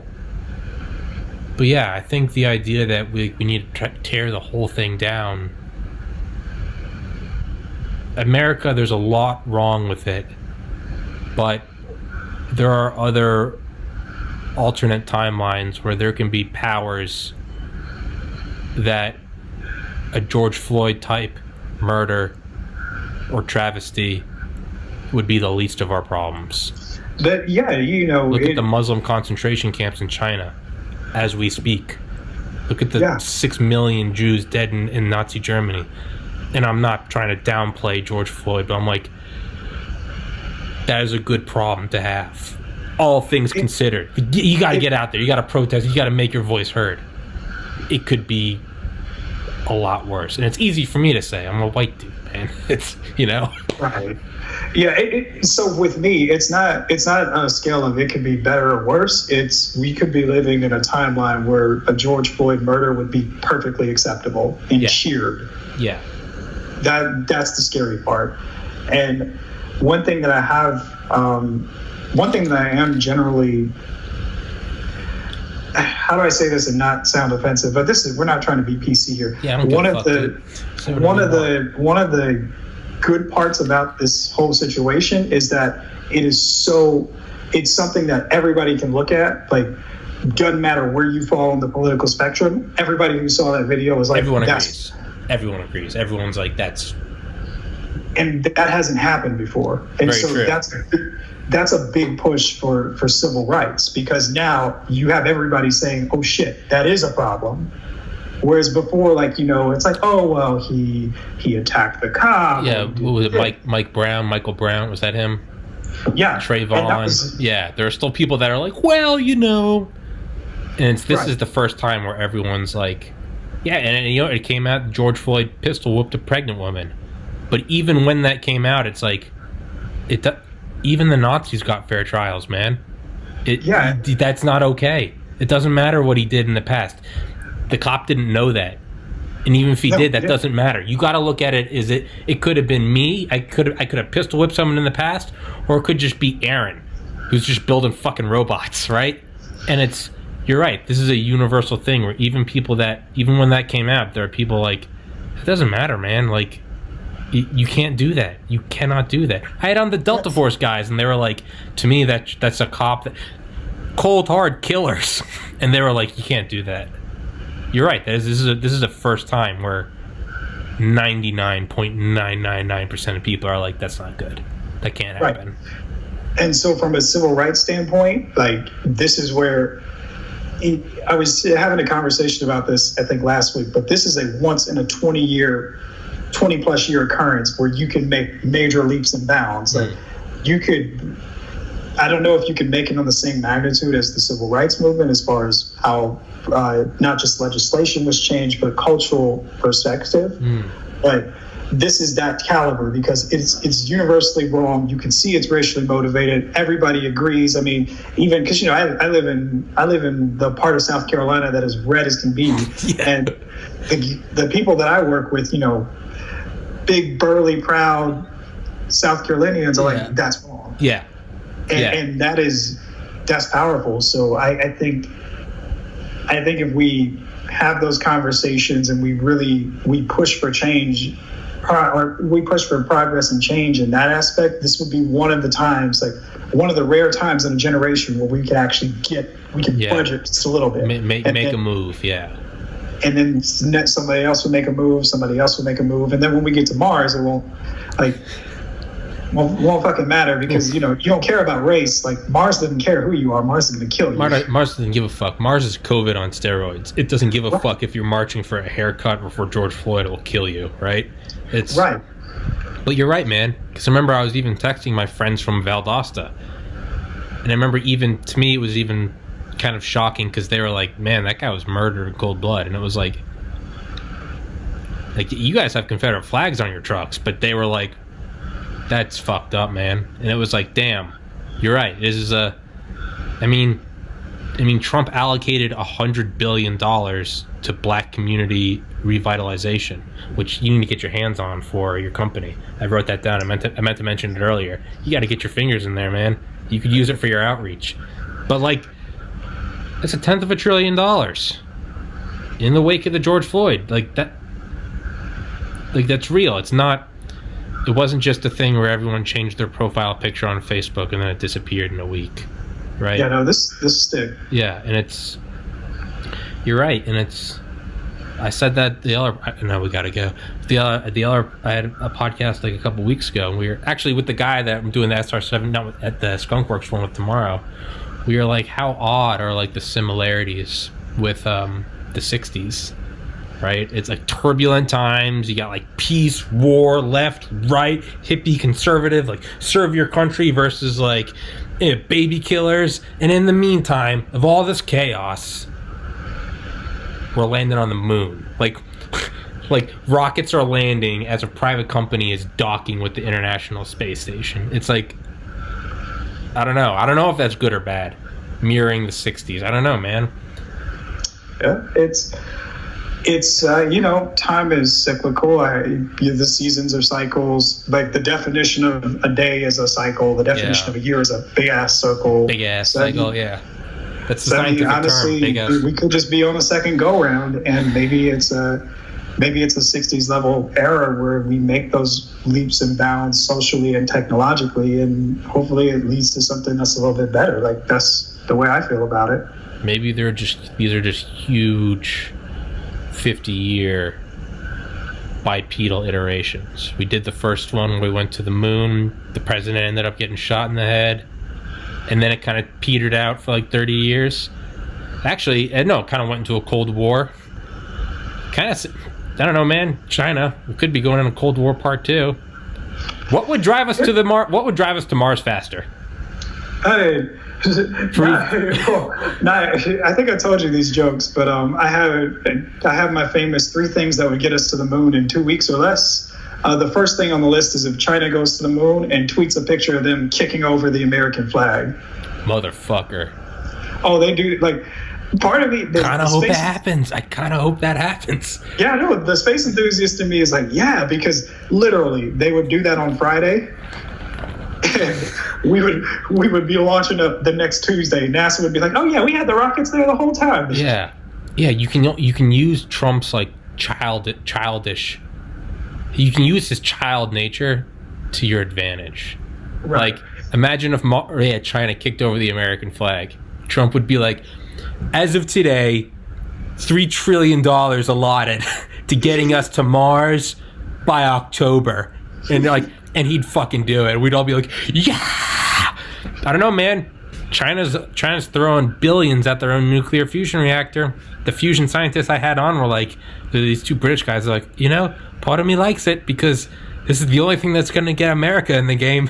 Because we're going to be like, oh, China's doing it? All right, motherfuckers. Like, that's how you're going to see it happen. Yeah. Why else would you go to the moon? Oh, the Soviets are gonna? We will go to the moon and do the other things by the end of this decade. Like, Mars, we don't work rationally. We're not like, yeah, we should probably have a backup for civilization. Even in the eyes of global warming and COVID, we're still like, yeah, we'll probably be better. You put China there, we'll be there tomorrow. There and say, oh, well, if we go, then the technology trickle down will be amazing because you basically got your cell phone because of the moon. Yeah, you're welcome. Yeah. But do we want to maybe another Cold War is where it's at, man? Yeah, because the SR-71 Cold War. Everything Cold War, man. Cold War, yeah. Everything. Yeah. Well, if that's the case, like as messed up as it may sound, you want another A-bomb because the A-bomb is what sparked the Cold War. You do. You want another. Well, from a technology standpoint, from a humanitarian standpoint, it's terrible. But goddamn, man, what about the humanitarian side effects of that trickle-down technology, man? Yeah, it's a dicey thing, but it's the duality. Maybe it's what we need though, because we're not going to Mars because of global warming or the pandemic or the fragility of human life. But if China goes, that's when you see the American machine come to life. It fucking wipes the sleep out of its eyes, and it's like, cracks its knuckles, and it's like, let's make Saturn V look like a firecracker, right? Yes. But you almost need that. You almost need that, right? You got to get that. I might ask that girl out, and then you see some better-looking guy. You're like, I'm gonna marry that bitch, right? It's sometimes you need it, man. Sometimes you need that competition, but the thing about what drives evolution, man. Yeah, you gotta have that competitiveness, man. The whole thing about the Cold War is like edging. It's like it can be really good, man, but if it goes hot, this isn't just some Afghanistan conflict. This is global thermonuclear elimination. I don't know, man. Maybe. I don't know. Cold War might be good. If it stays cold. If it stays cold. I hope I don't get cold. It has to stay cold. It's got to stay cold. Man, China would be like, yeah, we're launching somebody to Mars in 3 years. America in 3 weeks would be like, oh, by the way, we invented a warp drive. We can go. Oh yeah. You would see Trump take half the defense budget. Like, use that man's mind. Use that man's ego to our advantage, man. It's like I don't know. It's like what Hunter S. Thompson said about fear. He said, fear is like a wild, powerful animal. Put it in front of you and have it pull your chariot. Use it to your advantage. If it turns on you, put a shotgun on it. Don't let it hurt you. But use it to your advantage. Ride that monster. Can you imagine if Trump thought he could be the president that Mars happened under? God damn, man. What a better egotistical asshole. And I like Trump. I know a lot of people hate me for it. But goddamn, you could use that to your advantage. You're like, hey, Trump, China is going to kick your ass. Fuck, we'll be there. We'll be there yesterday.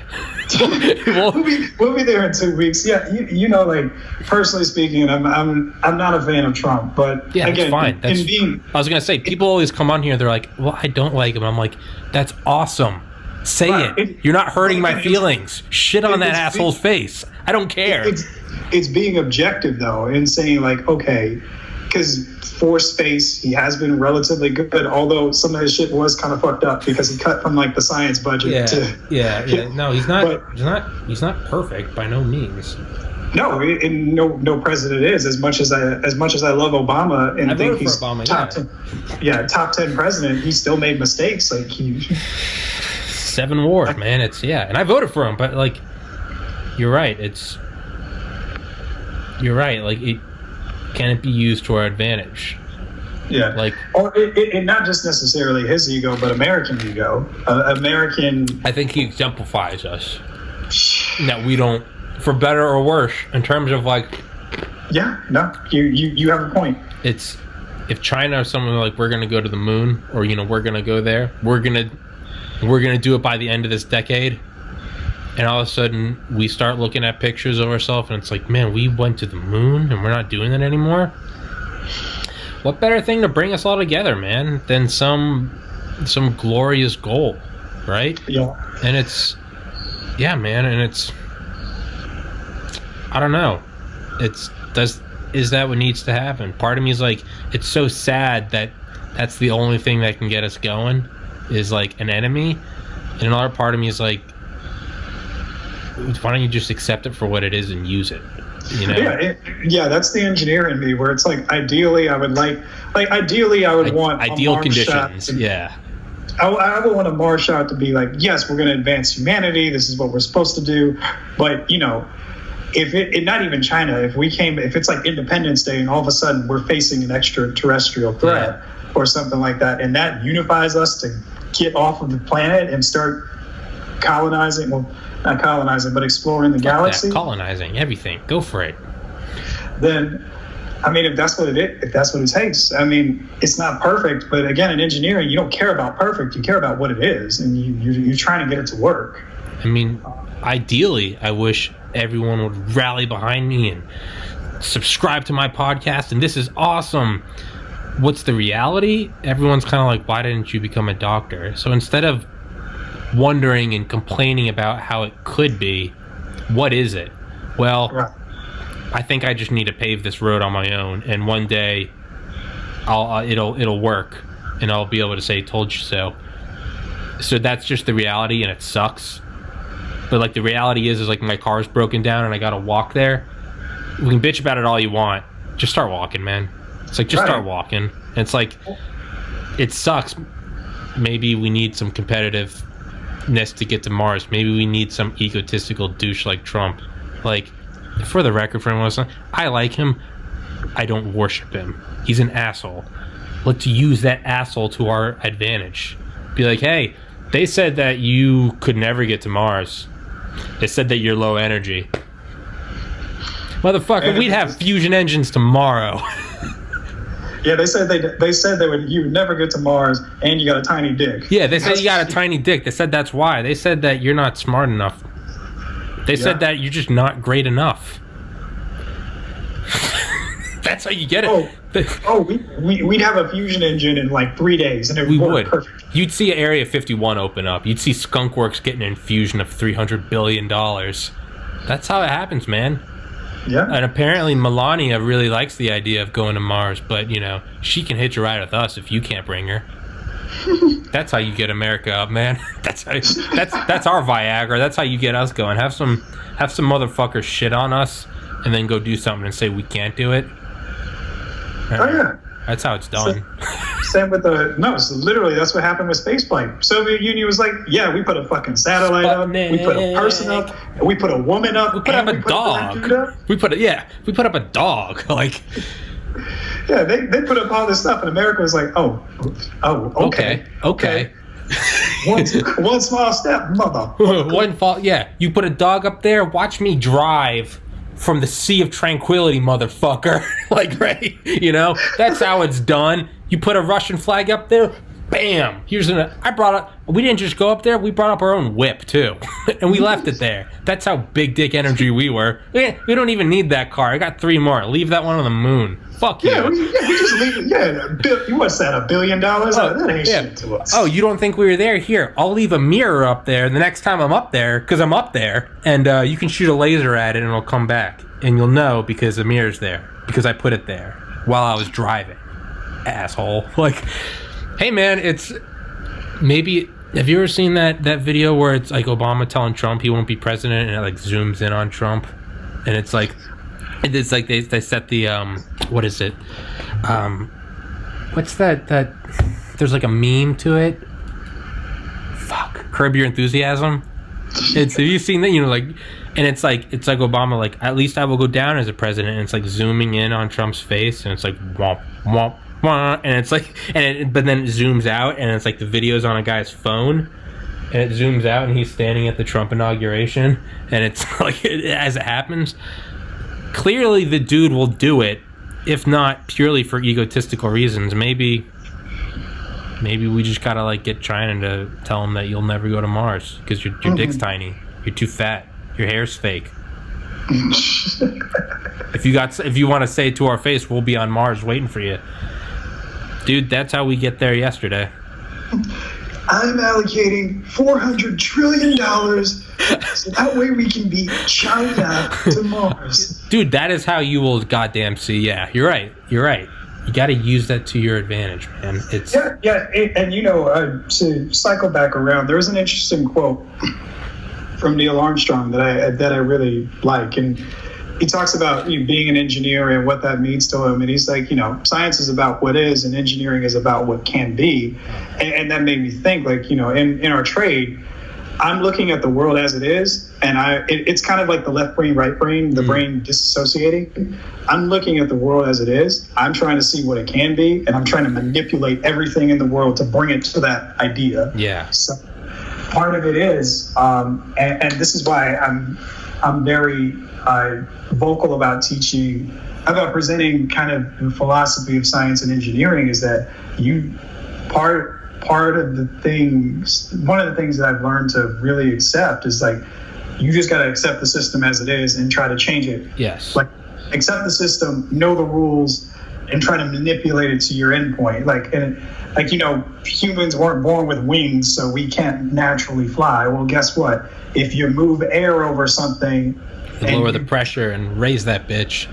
Yeah, and then so from there you can be like, oh well, shit, let's put an engine on it so that way you can move the air past. Let's go to the fucking moon. Yeah, you're right. It's accept it for what it's a sober examination of what is. Right? When I got into medical school and realized I didn't want to go, I started thinking, what if I put all this effort into something else?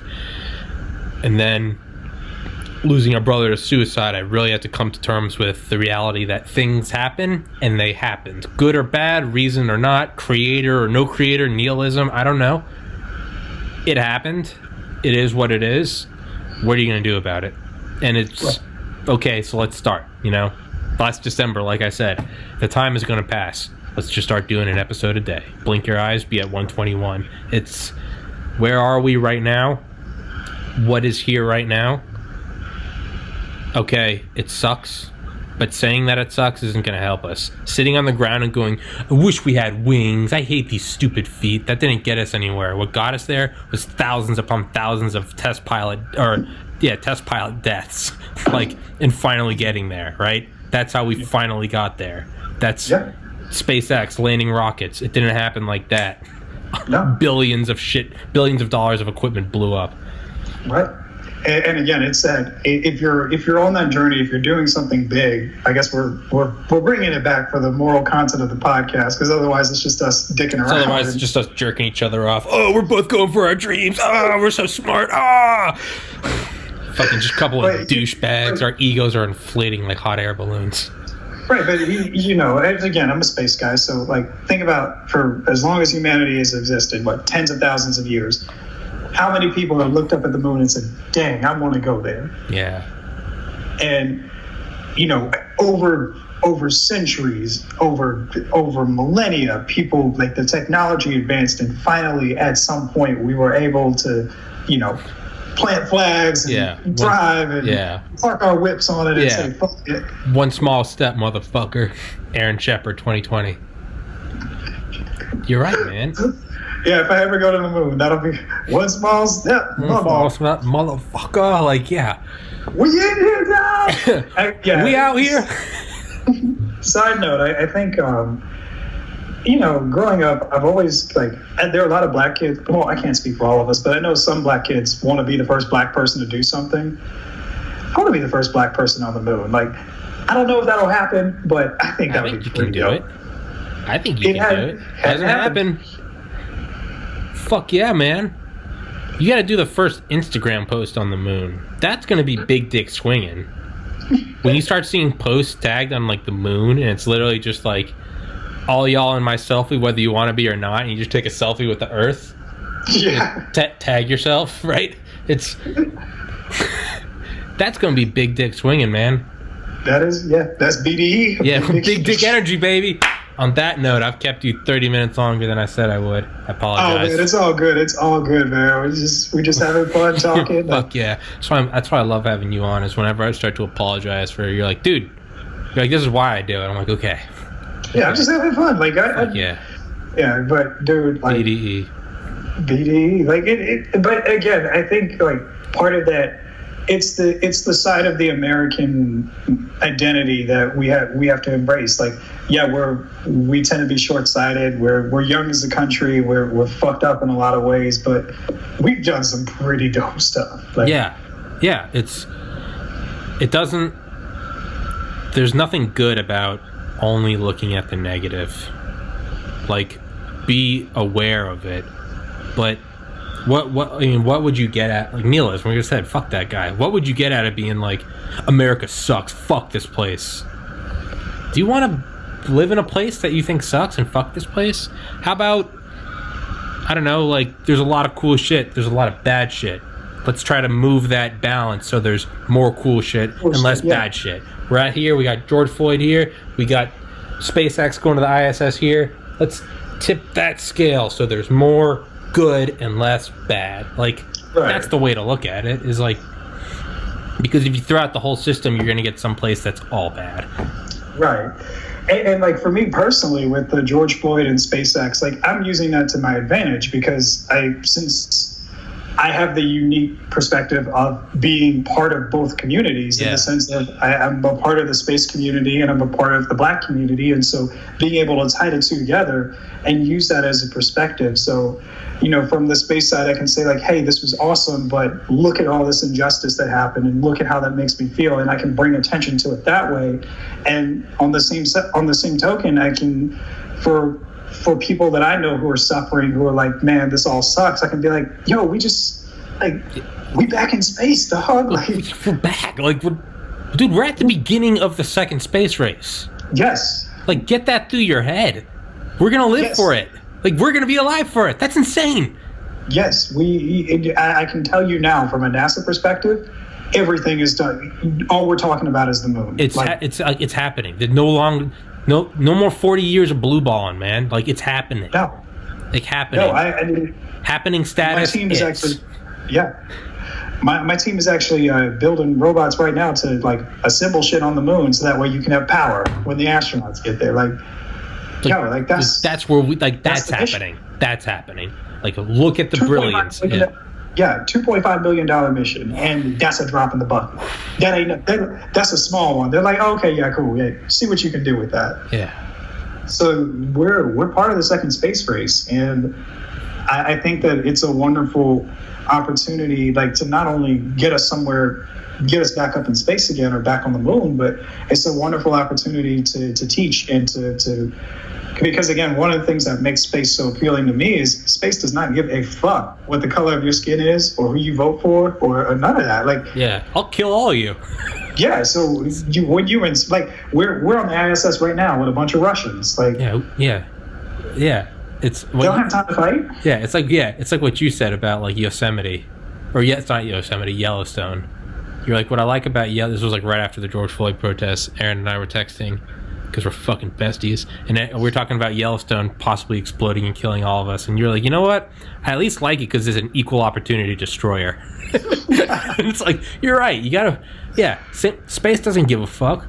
You got it, orbital velocity. I don't give a fuck where you're from. Oh, you got blonde hair, blue eyes.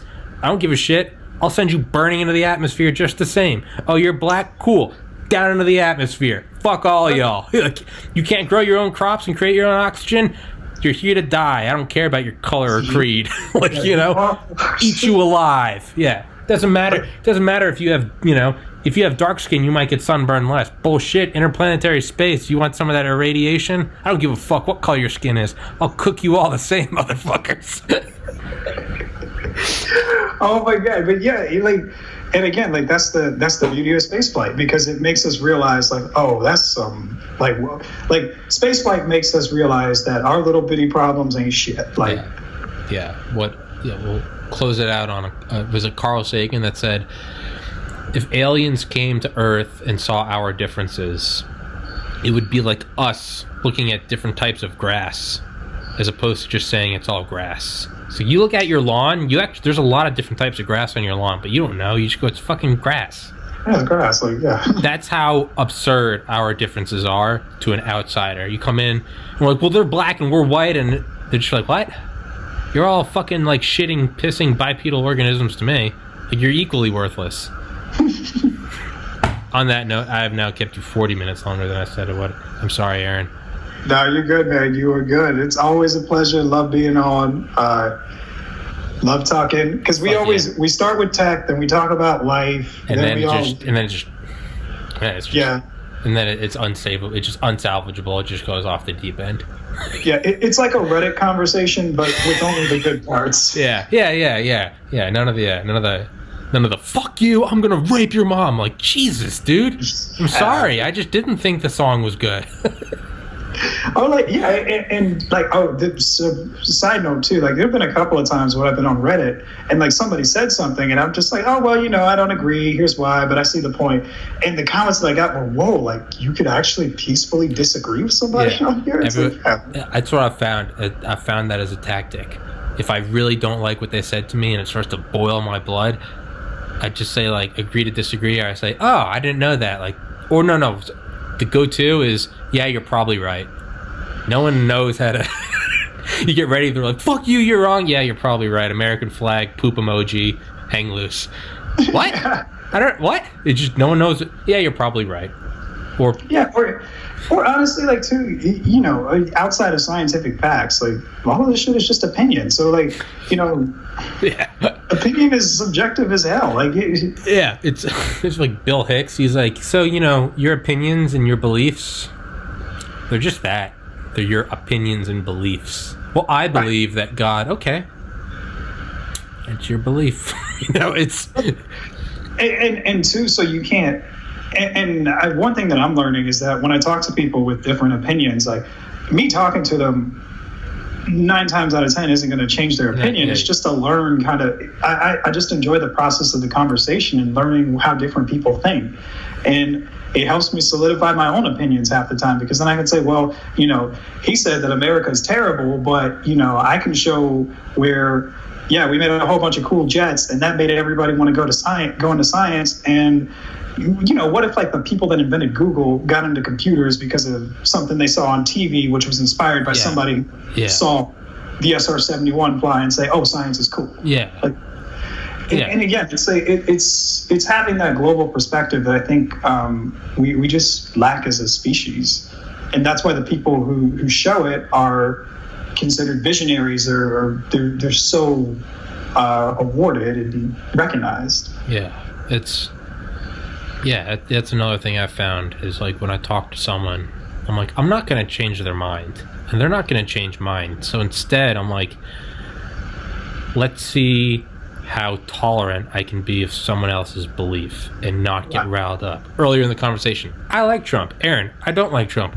Cool. Conversation. An hour later of laughing and talking. It's not just, oh, you're wrong, fuck you. It's right. No, it's right back to the SR-71. Shit that matters, right? It's America swinging its dick all over the world. It's just like an elephant trunk. Whack. It's just sound of freedom. I popped it. Have you actually listened to the audio of it? It's beautiful. Yeah. I know what you're talking about. Like, when I heard that story, I was like, oh, that is so fucking badass. Like, that is awesome. Gives you goosebumps, man. It's just like, wow. On that note, let's wrap this bitch up. I'll text you, see if you can make an appearance tomorrow. Yeah, okay. Here, let me, I'll look on my schedule. Tell me the best time you have, and I'll talk to the other guy, because I would love someone else to gangbang this Skunk Works talk. Yeah, no, I haven't read the book, but again, I know a little bit about Skunk Works. I know what they do. I thought about applying there, but it's hard to land there. But we just had a conversation about going for your dreams and never turning down. You can't just say, "Oh, I don't think I could do it." Fuck you, Aaron. Apply there. Well, no, I got other things going on, man. Like, you can't go for all your dreams. You got to pick one or two. Like, I think you can go for all of them in time. In time, like okay, Elon, for example, like he's doing them all. he's doing them all, but he does it in right. stages. Like sometimes it's Tesla, sometimes it's SpaceX, sometimes it's before that it was Zip too. Rovers.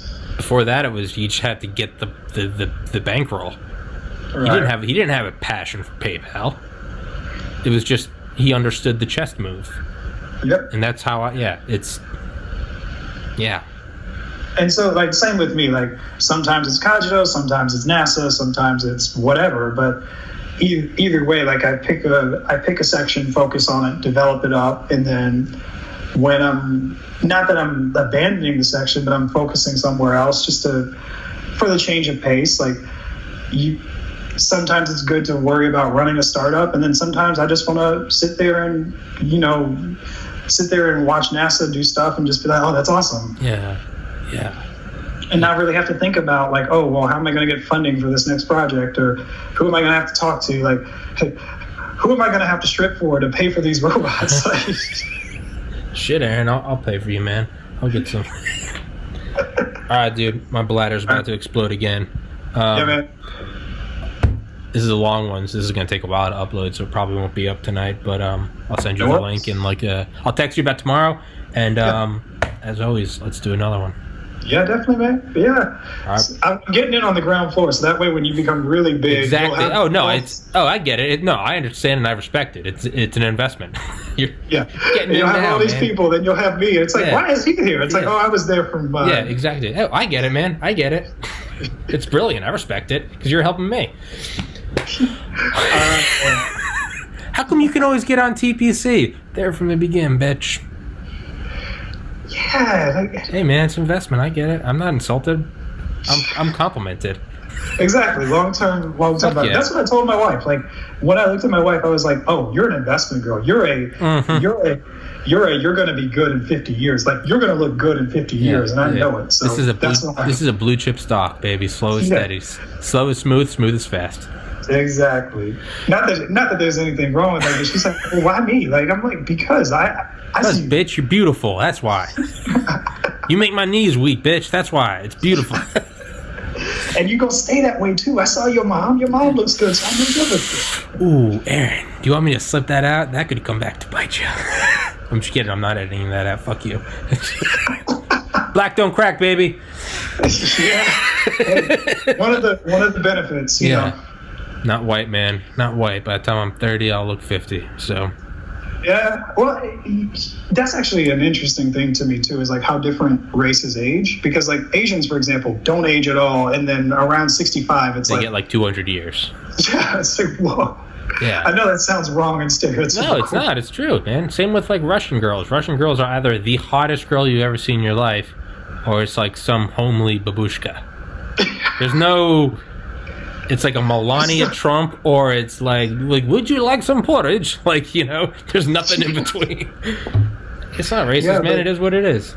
Yeah, it's like, but like, my roommate, his grandma is in her 70s, and she looks like she's about 35. I'm like, a black lady too. And it's not just black; it's deep Southern black. Yeah. Like, something about it just doesn't age. Oh yeah, it's good. It's beautiful. Aaron, you gotta find me one of these investment girls, all right? All right, brother. All right, man. You take care. Godspeed. It's a pleasure. Godspeed. And like we talked about over our text, if the cops kill you, I will avenge you. I'll burn down a fucking city for you. Good. All right, man. All right. Well, what you can do is find a way to bring me back. Like, use your ingenuity, bring me back from the dead, make me the ultimate killing machine, and then cryogenic, preserve your body, bring you back, maybe some Neuralink, genetic engineering, wait until old nanotechnology. We're gonna keep going. I'm gonna shut this off. All right, dude. We'll save it for the next one. I'll text you back tomorrow. All right? Definitely, man. All right. You take care. Peace, dude. You too. Peace.